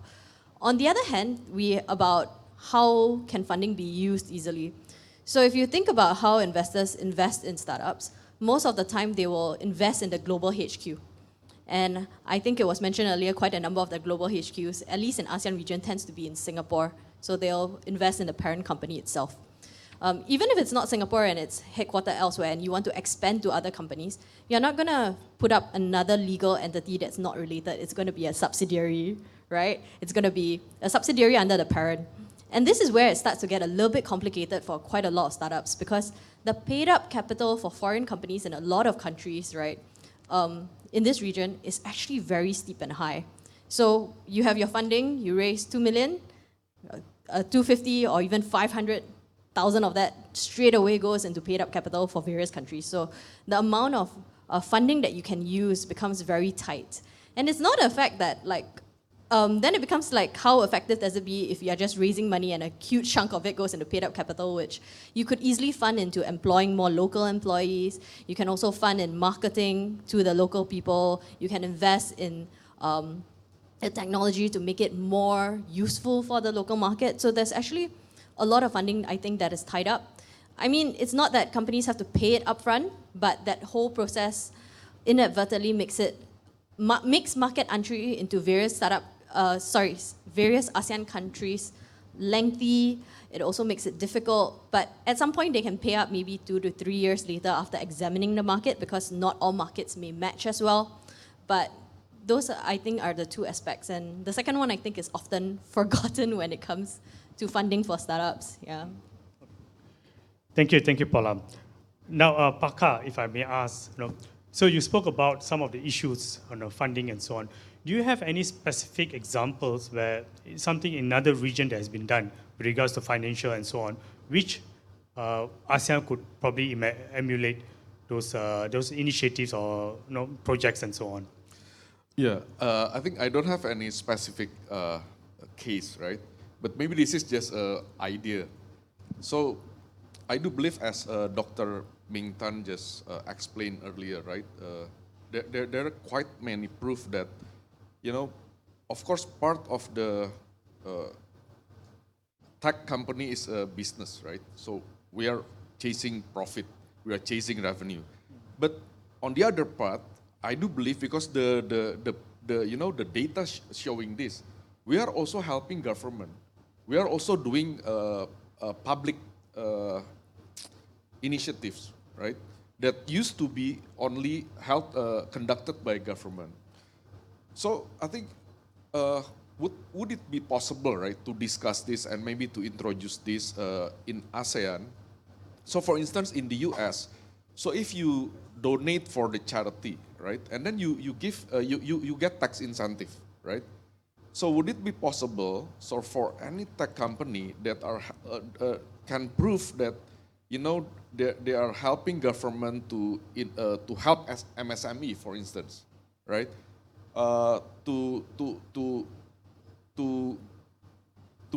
have a really concrete contribution for a financial inclusion, and then government gives you tax incentive. So I think this is really important. Back to the current landscape, right? So I think all the investment appetite in Indonesia, in my understanding, is there. But again, I think all the investors now looking and asking about the bottom line, the profitability. So for me, there is a very serious mismatch here. So the investor now is asking on the bottom line, is asking on the profitability. But tech company is trying to solve the untapped market. This is a very long tail, very small ticket size market, in which in the very short run, this segment, this business is not generating revenue. So if our business here is considered to help and as a part of government initiative, right, to develop the economy, right, to help the society that are on the very base of the pyramid, maybe this is something that maybe worth to consider, worth to discuss, and then we can solve the mismatch of the investors want to see the bottom line, but on the other hand, mostly fintech and the technology company is focusing their businesses on the very long tail and the very small ticket size market, in which in the short run will not be profitable. Thank you, Pap. Now, I think during the discussion there was something was mentioned about community. Now, how can industries or how can government can promote for the organization to come together for them to promote these digital startups? So let's talk about digital startup community, right? So let's talk about government. What can government can do first? So Paka, maybe you can mention what role government can play to foster local startup community. Yeah, I think in Indonesia, I think we are really we really appreciate, right?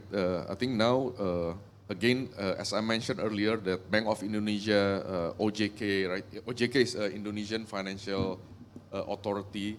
Now they already understand that to keep up with the fast-growing fintech in Indonesia and technology development in Indonesia, they need to shift from the rule-based regulatory approach to the principle-based, right?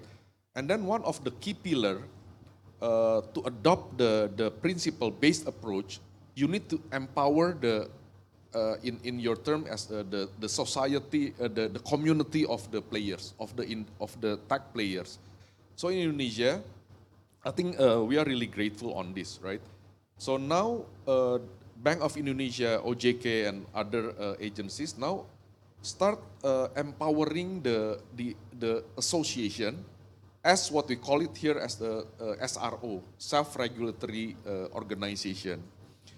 So for instance, in the payment system industry, there is one official association of the payment system consisting of banks, e-monies, right?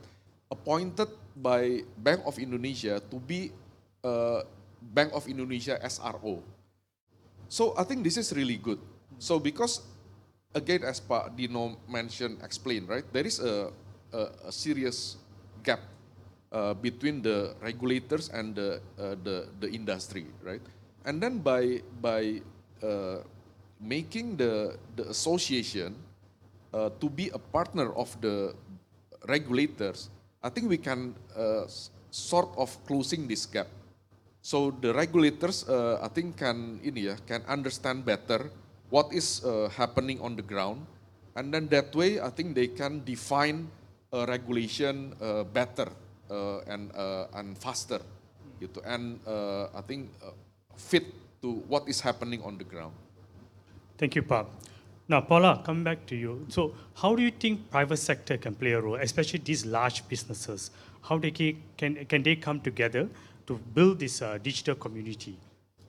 I have to say, private sector has actually done quite a bit in the last few years.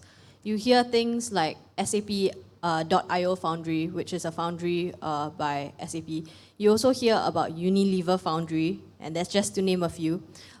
Even government organizations like PSA in Singapore, you have PSA, Unbox, the list goes on. And all these different organizations, right, are all built on one thing, which is how can private sector companies collaborate with more startups, and how do we go about doing it?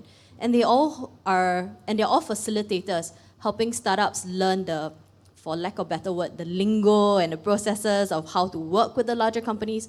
And it's also a way to facilitate larger companies to have conversations with startups, and have an open conversation like, why is it so difficult to bring you in? What are the challenges you need to now do in order to do it? And there are also more networking sessions that we see around the region as well, events hosted by executive groups, where MNCs come together on half the side of the room, startups come on the other half, and they're having an open conversation. Why is it so hard to purchase? What are your cybersecurity issues? Why do startups like and don't like, and what their struggle is working with MNCs? So these are very open conversations that's actually very helpful. And that's been ongoing, I think, especially in this past year as more companies use more startup solutions. These conversations has been ongoing. And I think what the private sector needs to do is start putting these conversations into active action. So now that we've had the conversations, we should be doing something about it.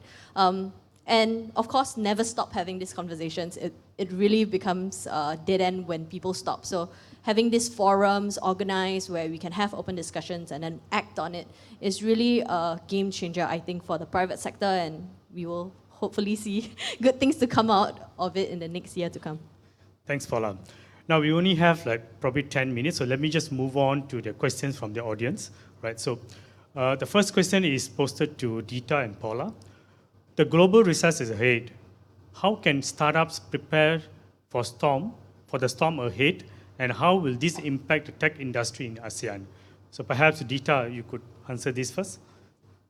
Sure. I think as Pak Kar already mentioned, right, a lot of investors nowadays are looking at businesses who have a clear path to profitability.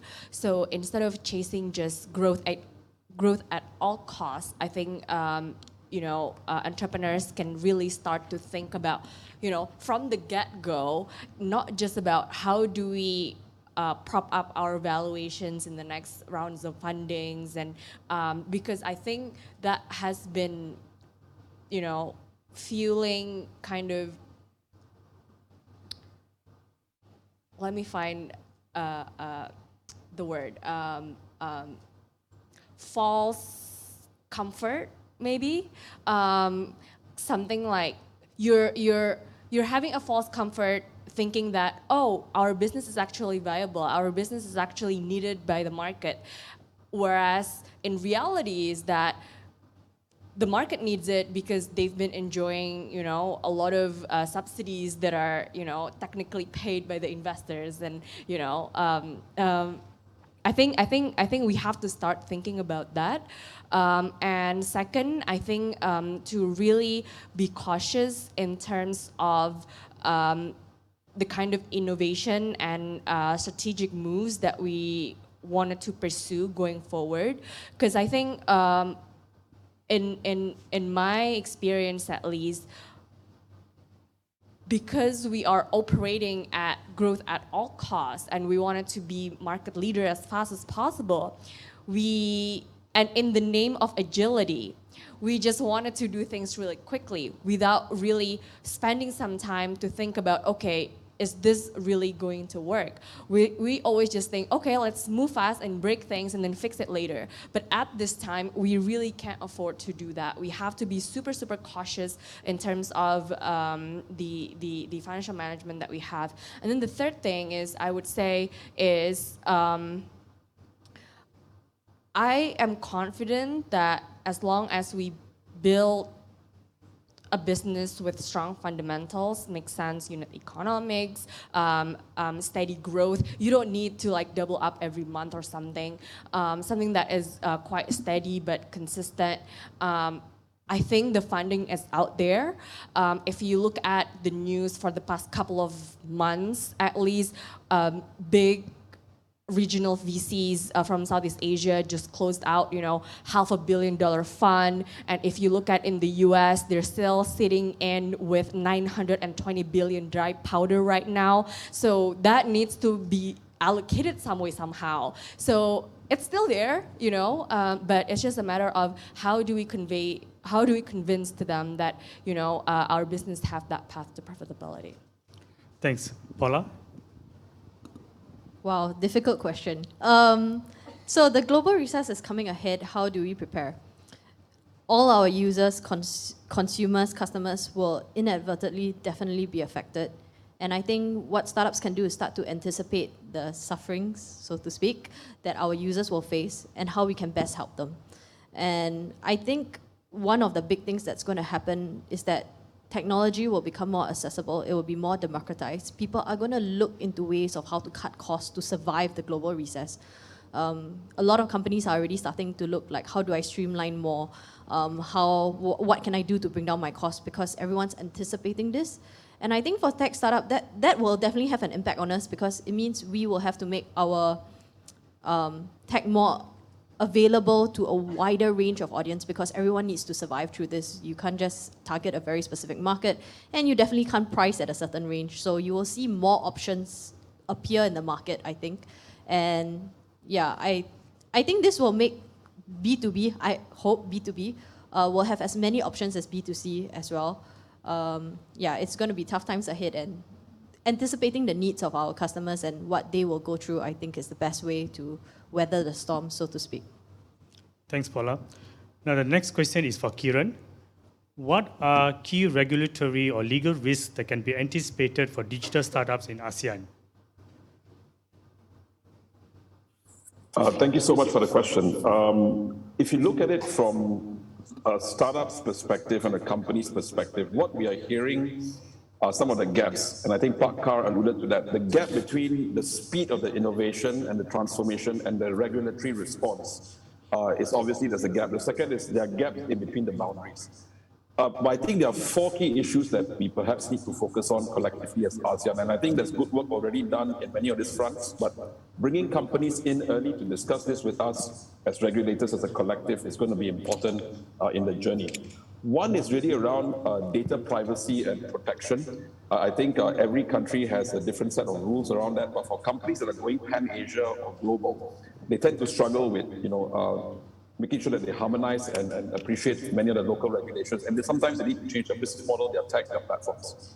The second one is cross-border data flows. I think we are working on many efforts to harmonize that. That is going to be an important arena for companies to actually grow beyond their local markets where they started from and actually conduct a pan-Asian business that is synergized and efficient. The third area is really around, and this is emergent, AI and data is being used tremendously in various platforms and businesses that we speak about. But I think AI ethics and governance to ensure that the right use of the technology for the different segments of society is going to be another plank that we need to focus on. And the last one is really around sandboxes. How do government or public and private sector come together to experiment some of these things or technologies or business models? In the fintech arena, in the banking arena, that has been pretty well established. More can be done. But I think in newer emergent areas, this is another quiver in our arrow in our quiver that we need to work on as well. So thank you so much for the question. Thank you, Kiran. Now, the last question is posted to Pakar. Are there areas of public-private partnership for the development of the startup ecosystem? Yeah. So I already explained this in yesterday's event, right? So the answer yes, and I think this is a really important initiative, and in my opinion, it's really successful. So in the beginning of the pandemic, Indonesian government launched a program. I think the first ever digital initiatives, right, in Indonesia, to distribute social fund aids to the society. And then the idea is, at the time, OVO and other several tech companies, Grab, Tokopedia, and etc., contributed our engineers to jointly with the government to build the first digital platform, centralized, right, in the national level of government. And then the structure of this platform, the basic idea is to address the distortion, the long distortion of the business process in how Indonesian government used to distribute social fund aid to the society. So as we all understand, right? So the issue is always coming from the intermediaries issue, right?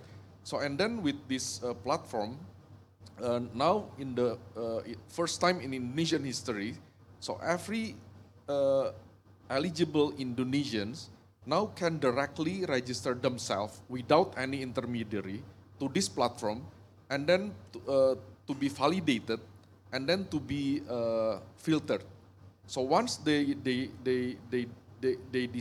are decided that they are eligible to receive the fund, and then they can directly receive the fund via not only via banks but also via e-money directly to their pocket.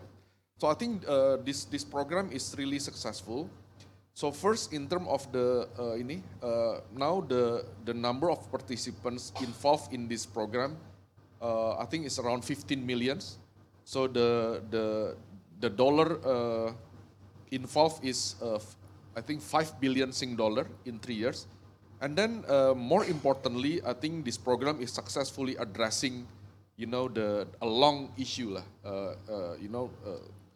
source in the intermediary issue in this kind of process. So I believe that, the public-private partnership is one area that I think we should look deeper in the future. And then the success of the name of the program is Prakerja Program. And I think we could replicate the success to so many other programs in the future in ASEAN. Thank you, Paka. Thank you for the feedback. Now I can see in front of me there's a big screen saying time's up, right?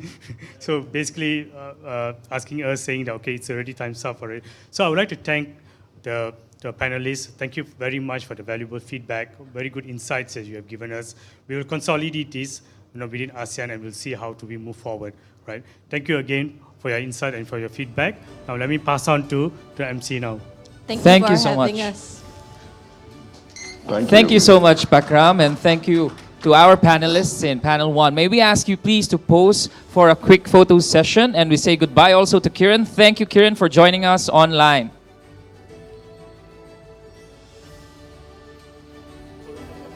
Yeah, photo session, please.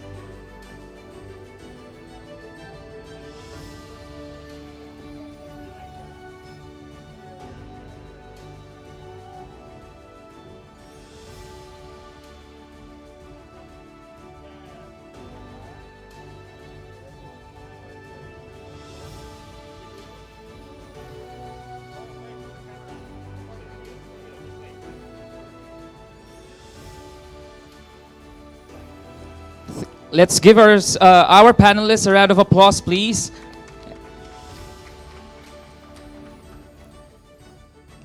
Thank you.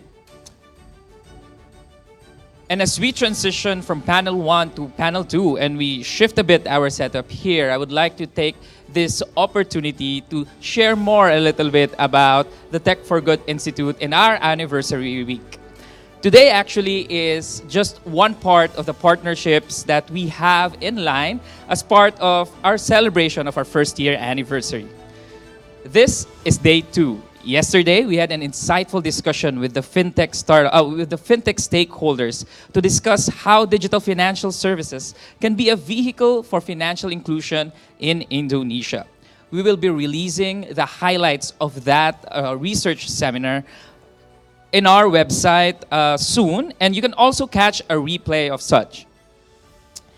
In addition, following our conversation today, tomorrow, TFGI and the Australian National University's Tech Policy Design Center will have a consultation session to discuss how tech regulation and its processes might be enhanced to achieve win-win outcomes for all.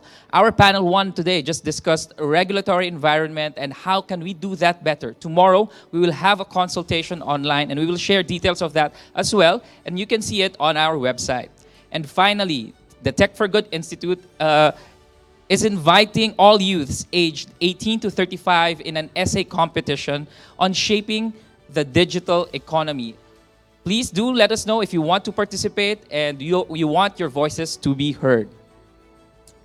I think we are just about ready to start panel 2 of our discussion.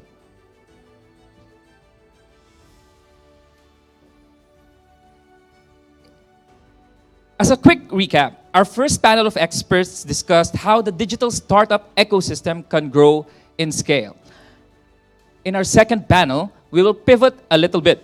Rather than focusing on startups as engines for growth, panel 2 discusses shaping ASEAN digital startups' growth for good. This discussion will be moderated by Muhammad Matin Modari. He is the Strategy Director of the Tech for Good Institute. Matin Modari.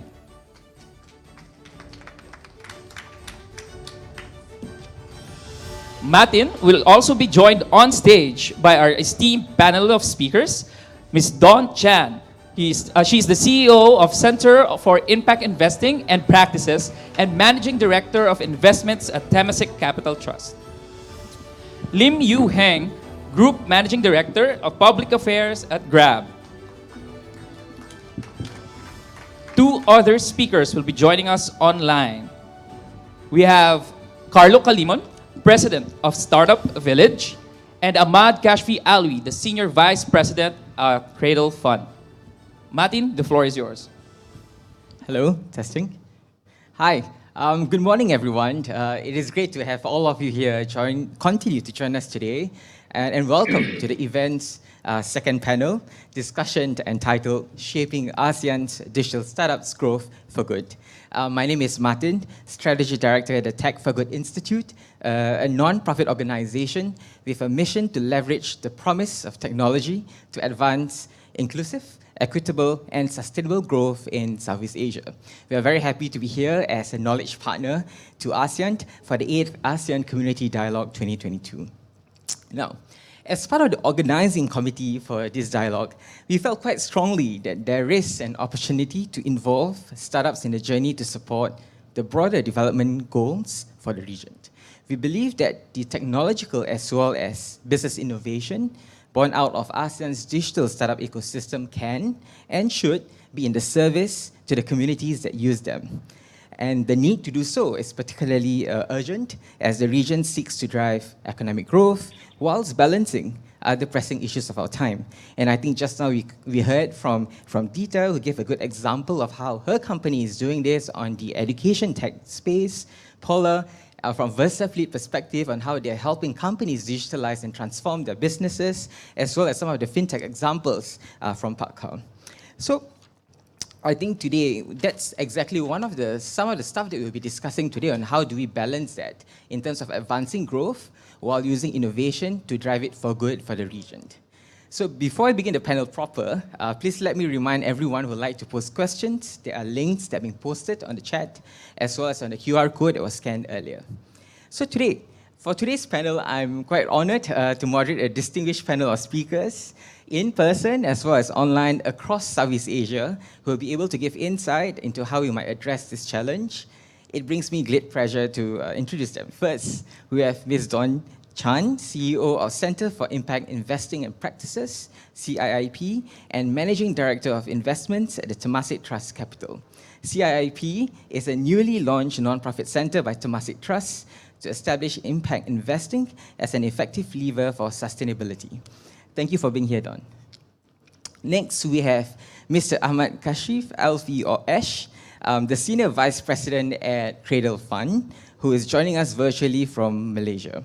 Cradle is an agency under the Ministry of Science, Technology and Innovation in Malaysia, which has supported well over 1,000 Malaysian technological-based companies across multiple sectors.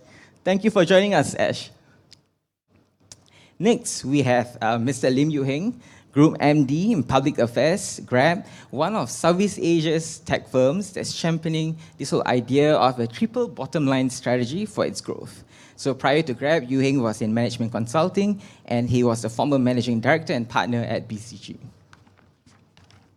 Finally, we have Mr. Carlo Kalimann, president of Startup Village, dialing in all the way from the Philippines, an incubator as well as an accelerator that enables startups to bring their ideas and business concepts to reality. Carlo is also himself a serial entrepreneur, having himself founded several companies. So thank you for joining us, Carlo. Okay, now let's begin. We have seen firsthand over the last decade, and perhaps even more so in the last 2 years during the pandemic, how innovations from digital startups have quite phenomenally transformed our way of life and the broader society. From driving greater convenience in the everyday, to creating new income opportunities for the micro, small, medium enterprises and serving the needs of the underserved, including helping countries navigate out of the effects of COVID-19. And in specific sectors such as healthcare, education, logistics, as we have heard from the previous panelists, we have also seen some of digital startups playing quite a significant role in bridging the gaps and solving the problems that are especially pronounced in the region. So terms such as double or triple bottom line, purpose-driven, impact-focused business approaches are now quite commonplace in the lexicon of the digital startup founders.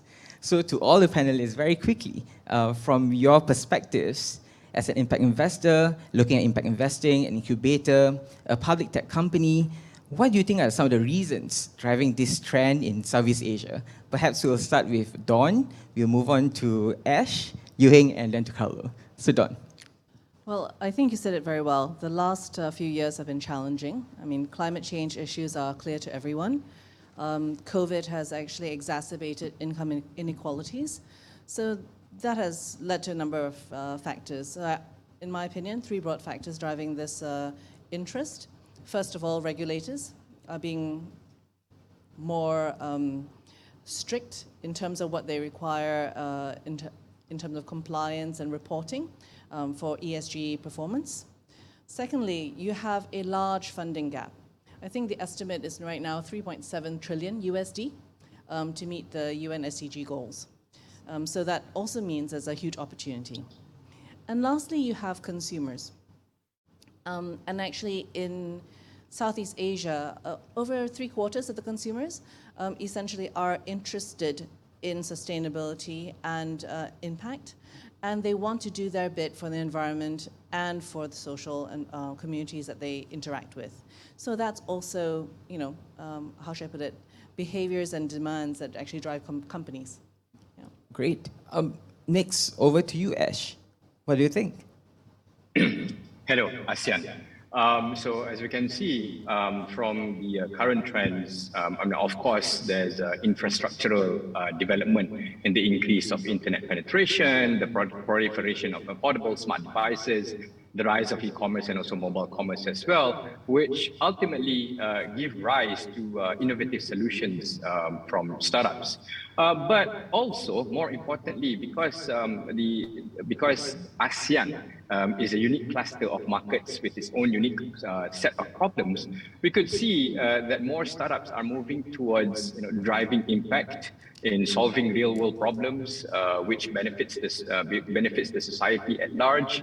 One such example is the demand for or rather the rise of the awareness of financial inclusion for the proliferation of microfinancial services, and that space is also ripe for disruption as well.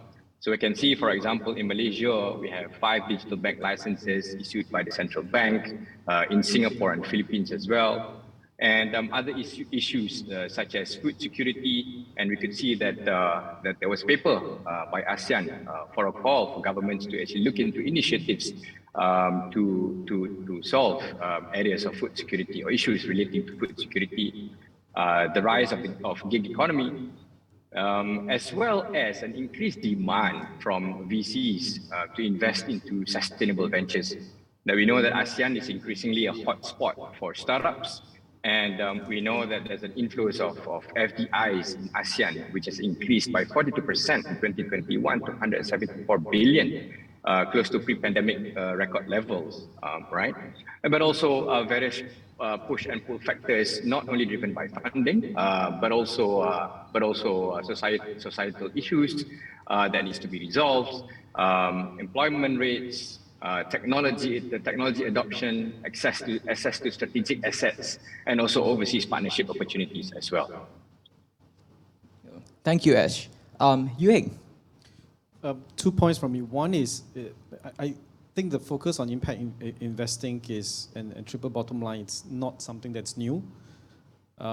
If you think about it, there have always been entrepreneurs, business founders who have been always looking into how do we not just make money, but also benefit the society, building schools, building libraries, hospitals, etc. So from that aspect, I think ASEAN has always had this tradition of businesses wanting to go do beyond just financial returns. The second point is actually, it makes good business sense.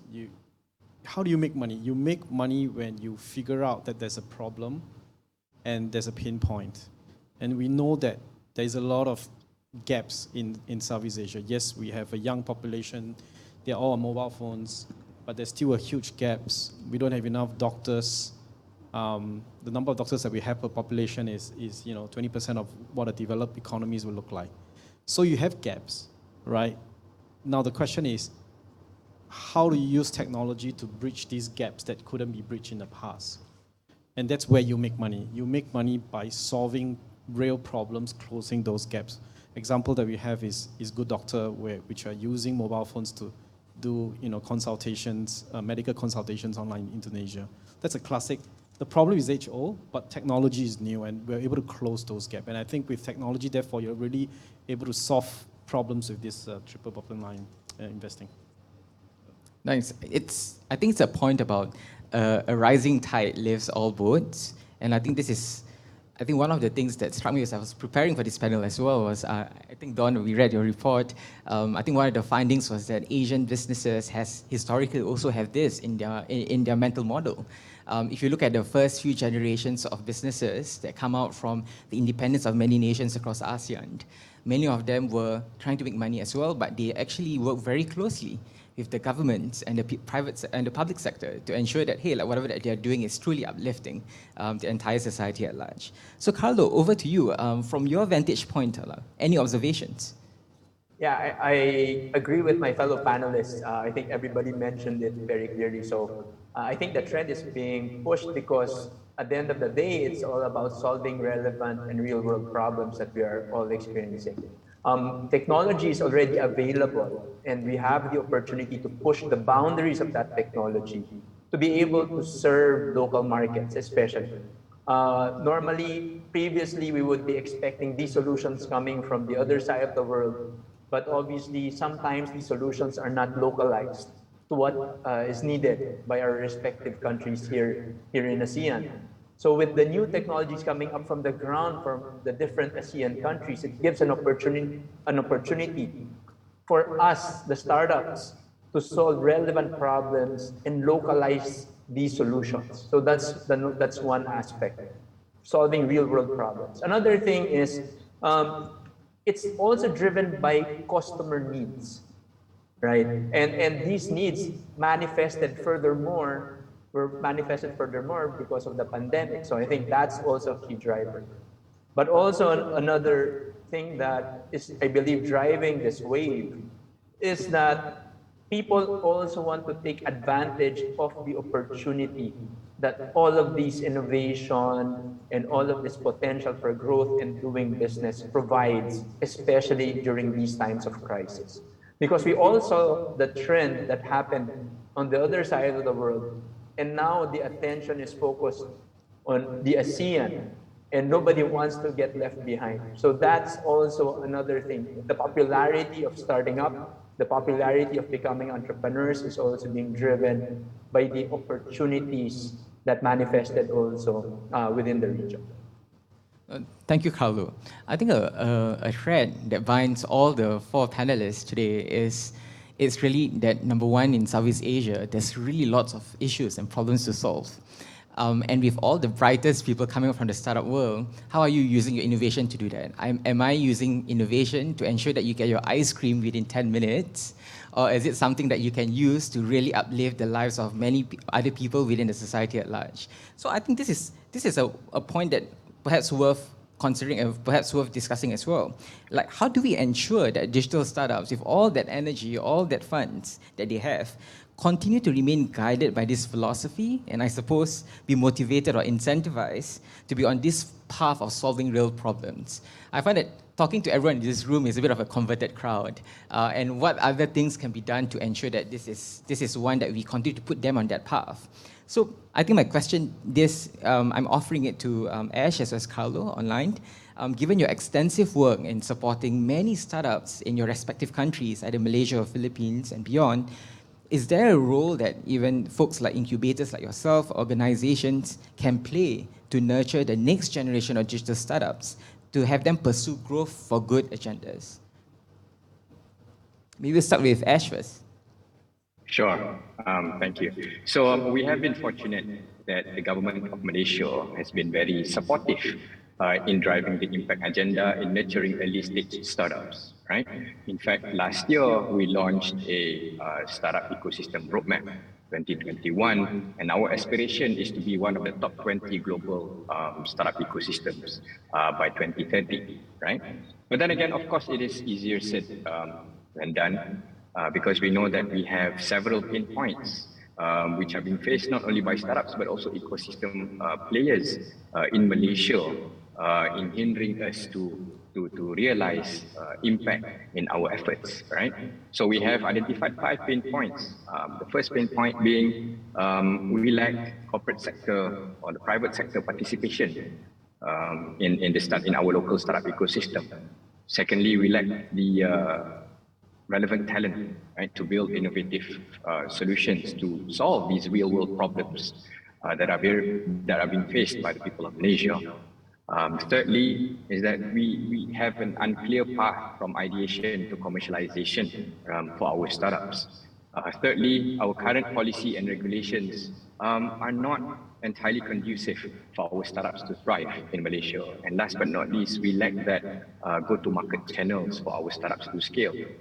Because we know for a fact that our market is small compared to other markets, and thus it is really critical for our startups to broaden their mindset, to have that maybe ASEAN strategy from the get-go to grow and solve these real-world problems and create impact, right? And so based on these pain points, we launched an initiative called My Startup. So My Startup consists of several components. And these components are built based on the typical startup life cycle.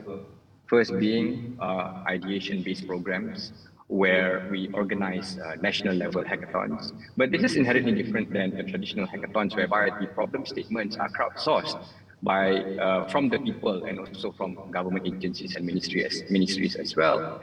And the call is for startups to solve these problems that are being faced by the rakyat, the people of Malaysia, right? And implemented with the cooperation and collaboration with our government agencies and also ministries as well. Secondly, we know that it's very difficult to garner the right talent. I mean, it's a global issue, of course, as we've heard from the first panel. But then again, I think that's the effect of globalization, and we can't run away from it. But what we can do though is basically to spur the interest of entrepreneurship and building innovative solutions among our students and also among coders within our startup ecosystem. Thirdly, is our pre-accelerator program. The fourth component is our startup accelerator program, and also a portal, which is a definitive list of all Malaysian startups, active investors, organizations, and also service providers. Essentially, it's a map for our ecosystem, right? So our role essentially is to facilitate these activities, and we're also starting to promote ESG or impact-based initiatives among our startups as a way to increase their value by really focusing on impact. Admittedly, we are still in our early days because, of course, there are certain issues or certain challenges that we need to address, which I will probably cover in the next few questions. But we have outlined the key areas that we intend to develop and invest in to drive impact to the people of Malaysia. First being life sciences, to improve the quality of lives, focusing on biotech, medtech, and also pharmatech as well, where we work closely with pharmaceutical companies and also university graduates and postgraduate students. Secondly is education, to use technology for good or using technology for remote learning. I mean, although we know that the challenge will be to bridge that digital divide between the urban and also rural communities due to infrastructural issues, but we are seeking innovative ways to incorporate online and also offline learning, right? Thirdly, agriculture. That we are promoting the usage of innovative technologies such as IoT and other IR 4.0 technologies to build upon the food security and employment opportunities proposition. And last but not least, on energy, where we're promoting the development of EVs, promoting clean energy to reduce our carbon footprint, and even embarking on research to develop a better vehicle cell using hydrogen, for instance. Also, we are fortunate that we are working closely with our national oil and gas company, Petronas, to source for and invest in innovative technologies in areas pertaining to clean tech and also EV tech as well. We have outlined three key outcomes. That first is to increase the pool of innovative and also quality startups that drives impact and also sustainability. And our target is about 5,000 startups focusing on deep tech and impact by 2025. We're also running initiatives to accelerate scale-ups through our deep tech programs. And last but not least is to develop valuable companies which aligns with the impact agenda. I mean, I know it's quite debatable, but then again, you know, generally there is this initiative to attract more or create more unicorns within the country. But I think what's more importantly is that, you know, we create companies with very strong fundamentals and aligned with the sustainability agenda and very core and tight practice of ESG. Thank you, Ash. Yeah, strong fundamentals and getting the right people in the room to facilitate that is super important for all the early stage startups that could join your incubator. Carlo. Right, thank you. Yeah, I agree definitely with what Ash mentioned, especially from the perspective that the startup ecosystem here in the Philippines is still very young and very nascent, which is why for us, we are also eager to learn from our neighbors in terms of how these ecosystems can be nurtured, developed, and grown further, especially since we're still on the cusp of, you know, developing more unicorns here in the country as well. I agree that similarly to what happened in Malaysia, we need more corporates to get involved. We need more favorable government regulations that would allow for startups to be nurtured and grown faster and more efficiently and effectively. But we also at the same time would like to get more government support as well.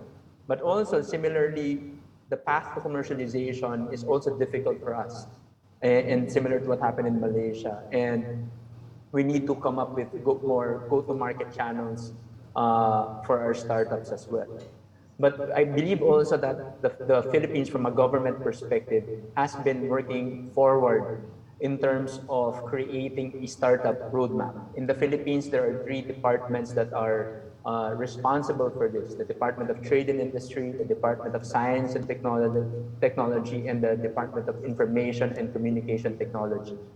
These 3 government units have been tasked under the Philippine Innovative Startup Act to implement, right, the law that really supports the startup ecosystem. So with that in mind, they're creating a lot of programs because, as we know, when developing an ecosystem, the path isn't just one way. You're looking at a super highway where all of these different factors converge, from education, infrastructure, investment, capital, and so on and so forth. And there is no one quick solution for all of this, right? You can't just solve one and expect the others to follow. Everything has to work hand in hand in terms of being able to address the concerns in relation to these different aspects that are needed for ecosystem development. But I'd like to think that we're moving forward and going in the right direction. So government has instituted different initiatives, from ease of doing business to the creation of regional inclusive innovation centers, to the implementation of government-funded school-based or university-based incubators, among others. So the government is trying its best. But for the longest time, I believe that the startup ecosystem in the Philippines has also been driven by private startup enablers, meaning incubators and accelerators who have seen the opportunity, right? And to be honest, I think that the private organizations were the initial drivers of the startup movement. And obviously, by lobbying for government support, the government eventually saw the opportunity to support this and saw the potential for developing such an ecosystem. Now, to go back to the question, what is the role, especially in this changing world of startup enablers, meaning incubators and accelerators? I think the major role of startup enablers is really to help nurture, right, the next generation of disruptors. The role of incubators and accelerators is not only to plant seeds for the next wave of startup founders, but also to nurture them. And in this case, mentorship is key, right? Mentorship is key because we need to be able to properly guide and make sure that, especially for young founders, that they go back to their core. Oftentimes, we've heard stories wherein startup founders, deviate from their original vision and have been blinded by the success that they've also encountered. And that is a role that incubators play in guiding them and supporting them throughout the journey so that, they remain in the same path in which they originally started. And that is also part of the different programs that incubators incorporate, wherein they establish the need to really create a core vision and mission for the organization, even in the early stages before the startup experiences exponential growth and success. But guidance and mentorship is key all throughout. But at the same time, to help balance the knowledge that is needed and the wisdom that is required by a startup founder, it is also recommended that these startup founders also have not just mentors, but also advisors as well. Because there's the check and balance that are needed, like any other company, right, that helps guide these founders and these leaders towards the right path in which they originally wanted to pursue. Thank you, Carlo. I think the point that he mentioned about that you mentioned about mentorship is something that I think strikes close to home. I think recently we met with Shamina Singh, the president for Center for Inclusive Growth, and she says that her center meets quite a bunch of startups around who's quite committed to driving impact. And she said that the value of mentorship is a 20-minute chat with her or her team and people who have done it before can save you 1 to 2 years worth of work. and to be able to do that. So I think that's the power of mentorship and able to accelerate the learning as well as guiding them to the way that they should be. So turning to you, Dawn, I think based on some of the work that you have done in the space of impact investing, what do you think needs to be done or perhaps can be done better so that even if founders or startups pursue such impact-focused business approaches, they're actually well equipped to do so. So and get it right, right? First of all, I think the understanding of impact investing, it's still relatively nascent. So a common lexicon still needs to be built. There are frameworks that already exist, and those are things that we want to propagate. You know, you have the ABC framework, right? Avoid harm, benefit stakeholders, contribute to solutions, which is the holy grail and the best approach. Then what is your theory of change? How do you measure your impact? And that is absolutely crucial. If you're a startup looking for contributing to environmental or social good, utilize, especially as digital startups, utilize that ability to capture data to track your metrics and your performance, positive and negative, intended and unintended. And similar as you do your A/B testing, test out your impact. How did it perform? Did it go according to plan? If not, adjust.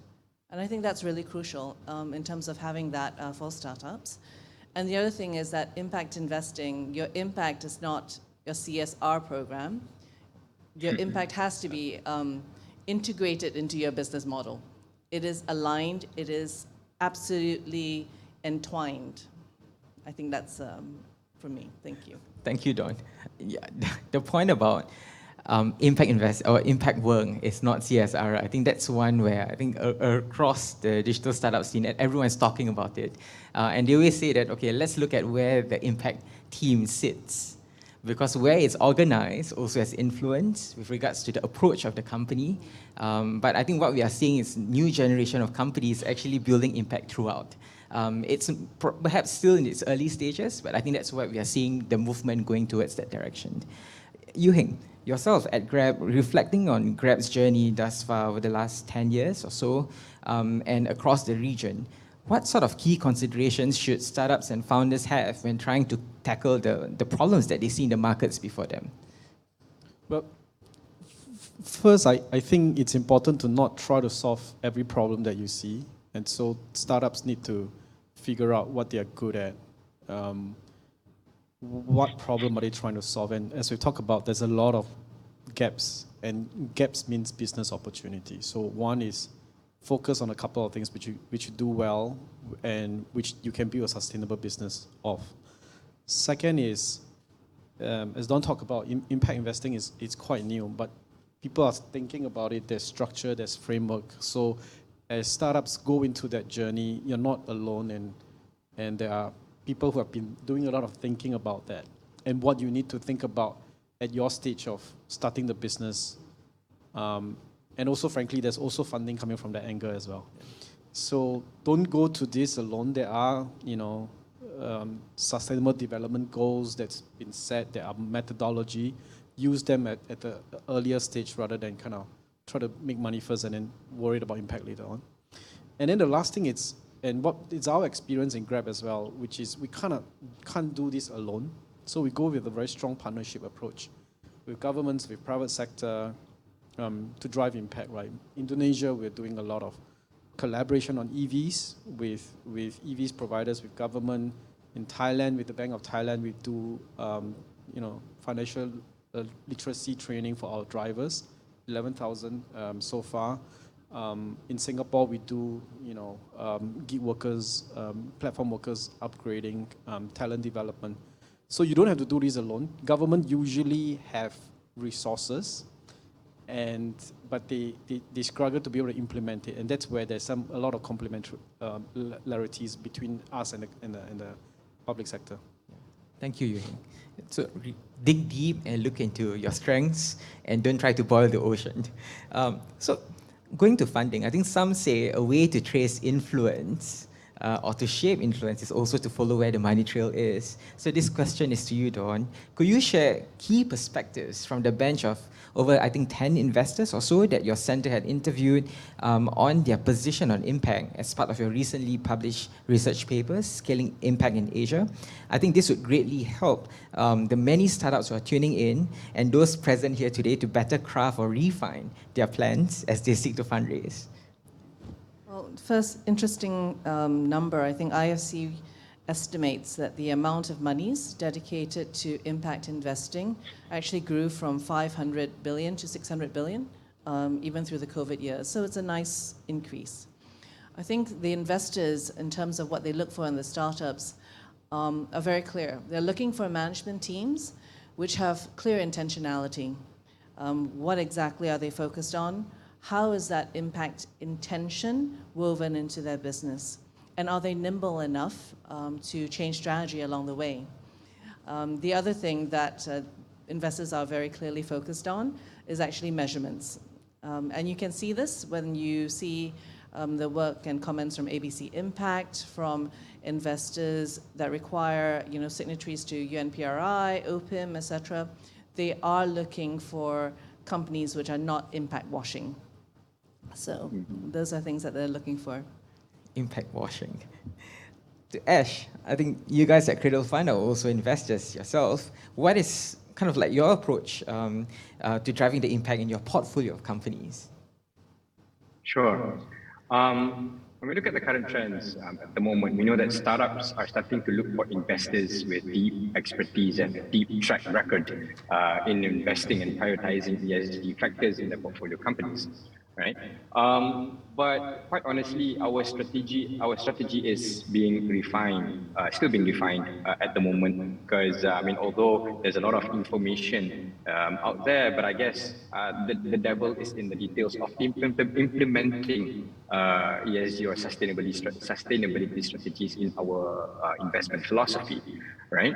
So I believe that we need to be strategic in incorporating ESG into our investment philosophy. First of all, I think there needs to be a clarity in vision and also mission as well. At Cradle, our mission is to create leading startups, and we have expanded that mission to also include leading for impact and also sustainability as well, right? Secondly, education.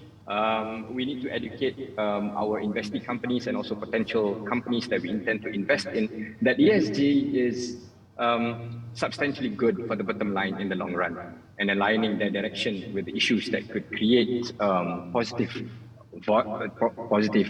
value, right? So we will usually engage with the startups early on, leveraging on our networks and expertise in identifying key insights pertaining to driving impact and also sustainability through various workshops and frequent mentorship sessions.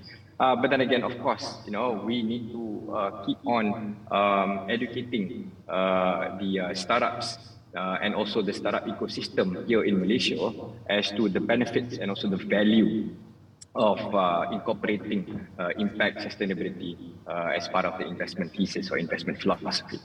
Secondly, we must clearly define what impact means to us and to our portfolio companies. And these needs to be measurable, as what Don mentioned earlier, and what are the expected outcomes. So we also need to educate our investing companies the difference between just mere activities and impactful outcomes. And we want to be clear that driving impact shouldn't be deemed merely as a CSR initiative or a feel-good marketing campaign, but it needs to be deeply embedded in their value-creating model, right? And it needs to be tangible and measurable, but we also need to be flexible and focus on tailored metrics for each of our portfolio companies, because we believe there's no one-size-fits-all approach. In fact, if we implement one risk type of reporting requirement, it could be detrimental to the growth of our startups. I mean, for example, for the outcomes of a mobile commerce startup should be measured differently as compared to an EV venture, for example, right? And also at Cradle, and also to our funding agencies at large, we must demonstrate our commitment to ESG via successful case studies, by highlighting successful case studies to build trust. And well, not just impact washing or greenwashing, but rather, sharing these case studies to clearly demonstrate the benefits of integrating these models into their value creating engine, right? Back home, we are working closely with government agencies. We are running certain initiatives, which includes, like what I've mentioned earlier, the national level hackathon, the collaboration with private sector companies to drive social impact through social enterprises and so on and so forth. So it's still a long way for us, but I think with our determination to and also the commitment to those goals, and with the current activities that we are running, I am sure that we will get there someday. Thank you, Ash. I think we are running a bit short on time, so we'll just go to one of the last few questions. Since this is an ASEAN forum, let's zoom out and look at Southeast Asia and ASEAN as a region.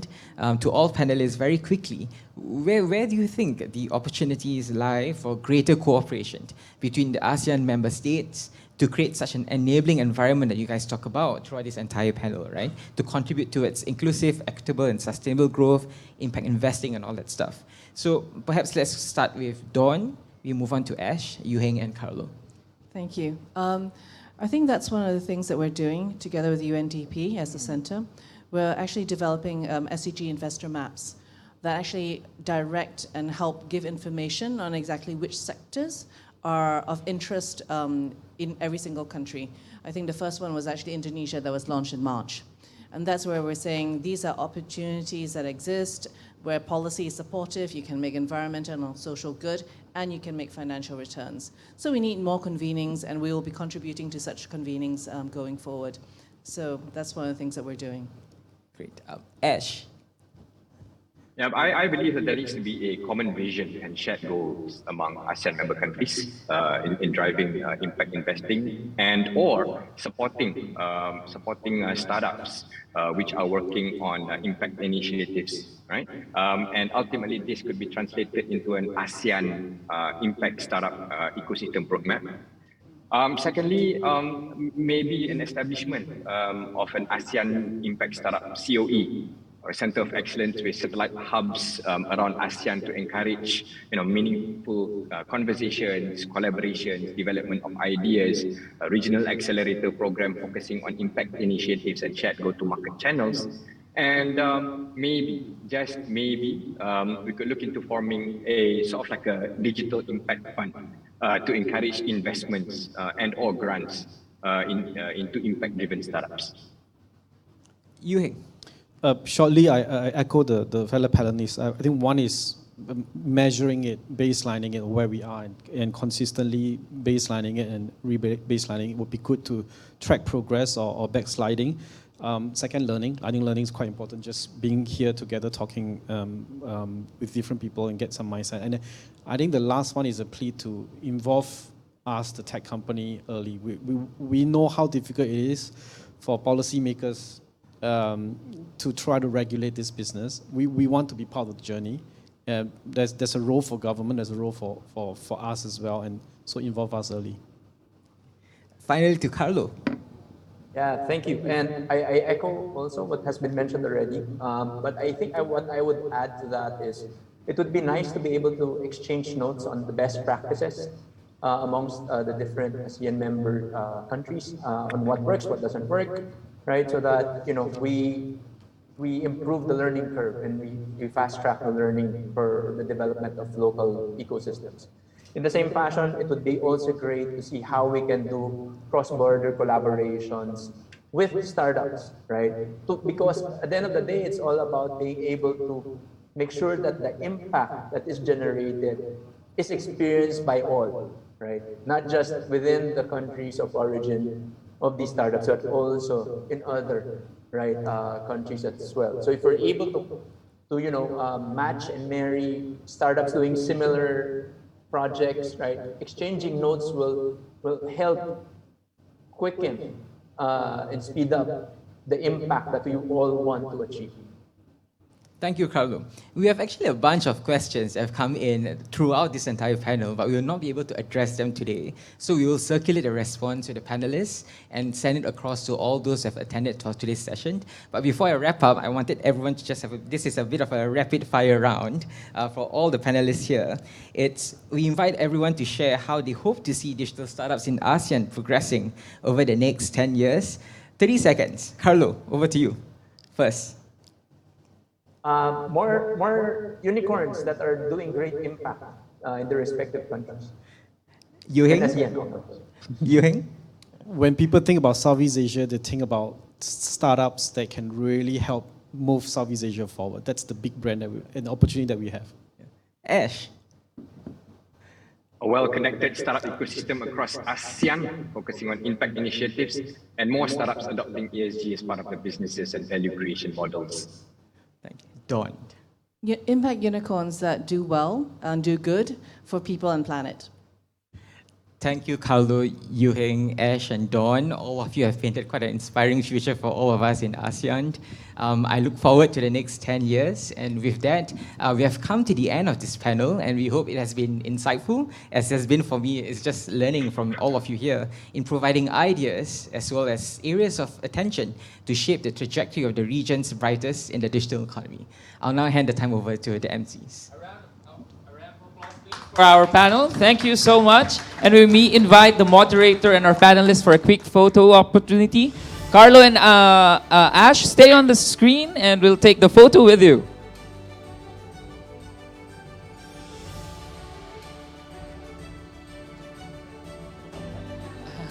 Or, is it right?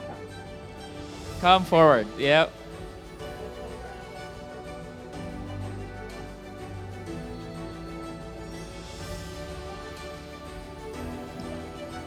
Good. Ah.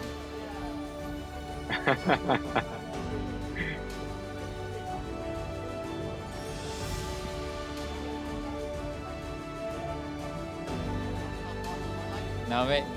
Good.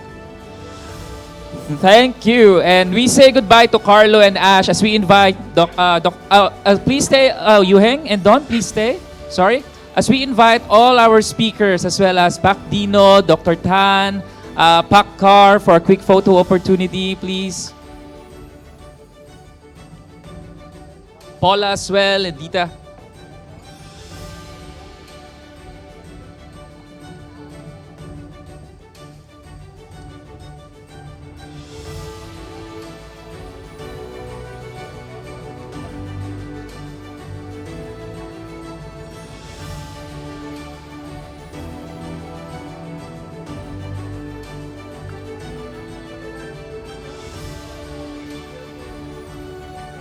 Carlo.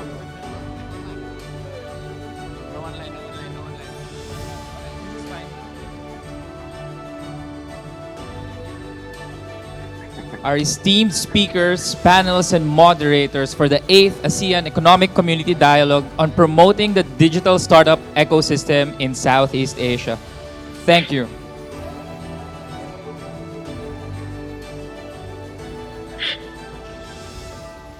We had such a fruitful discussion today, but this is not the end just yet. Yep, this is not the end just yet. We'll ask everybody to please settle down a little bit, find your seats. Yeah. We will have a closing commentary sessions from Bapak Boni Pojianto, Director for ICT Empowerment, Ministry of Communications and Informatik of Indonesia. Bapak Boni will be joining us virtually, and so please welcome Bapak Boni Pujianto.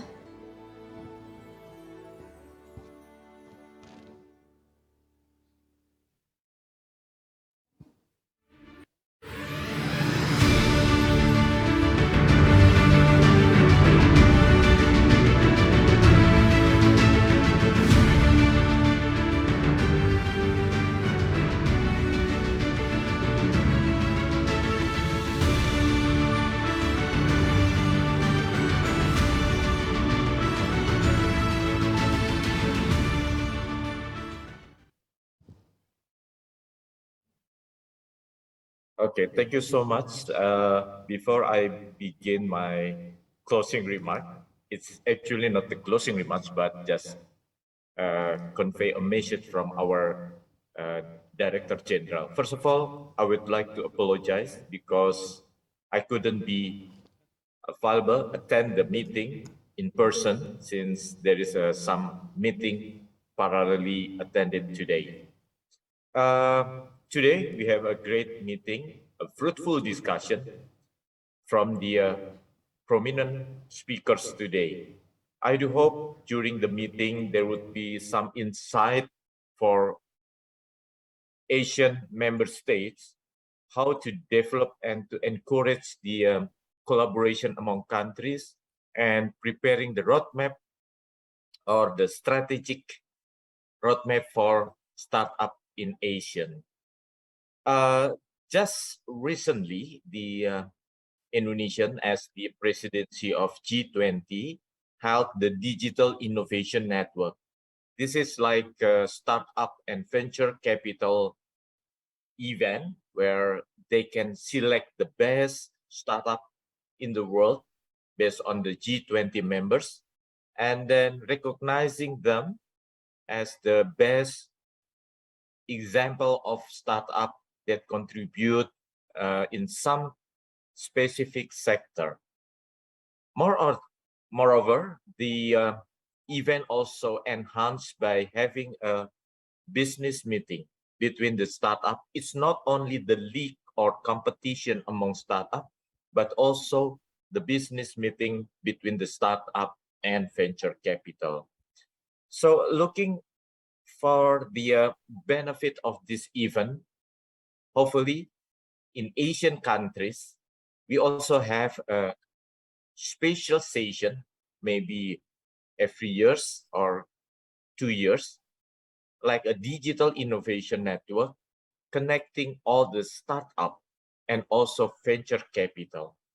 So in the future, the collaboration among startup will be stronger and and also venture capitals can be looked at more wider scope of business.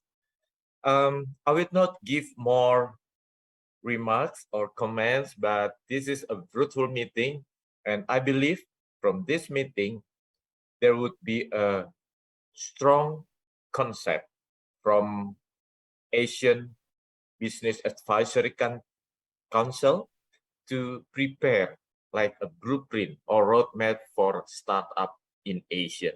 So thank you so much for the time, and back to the moderators. Thank you very much, Pak Boni. I think what Pak Boni just said clearly summarizes like the importance of our dialogue today, and also just highlights again how important such dialogue that we have today, and that even though there are many, but it is never enough. And Pak Boni also just highlight like another homework for ASEAN Business Advisory Council already for next year. Okay. But yeah, so ladies and gentlemen, we have come to a close of our 8th ASEAN Economic Community Dialogue, and we would like to thank everyone in the room and those participating online for tuning in today. Our discussion today is participated by over 344 participants, and there are 40 people here online, in person in Jakarta. Last but not least, we would like to ask one more thing from you. Please help us get better in convening similar dialogue like the one that we have today by filling feedback survey in the QR code in front of you. We will also send this link to everyone online, and if you do not have the time to fill it now. And we hope you continue to support the Tech for Good Institute, the ASEAN Business Advisory Council, and the ASEAN Secretariat. See you again in the 9th ASEAN Economic Community Dialogue happening the first quarter of 2023. Good afternoon, everyone, and have a pleasant day. Thank you very much.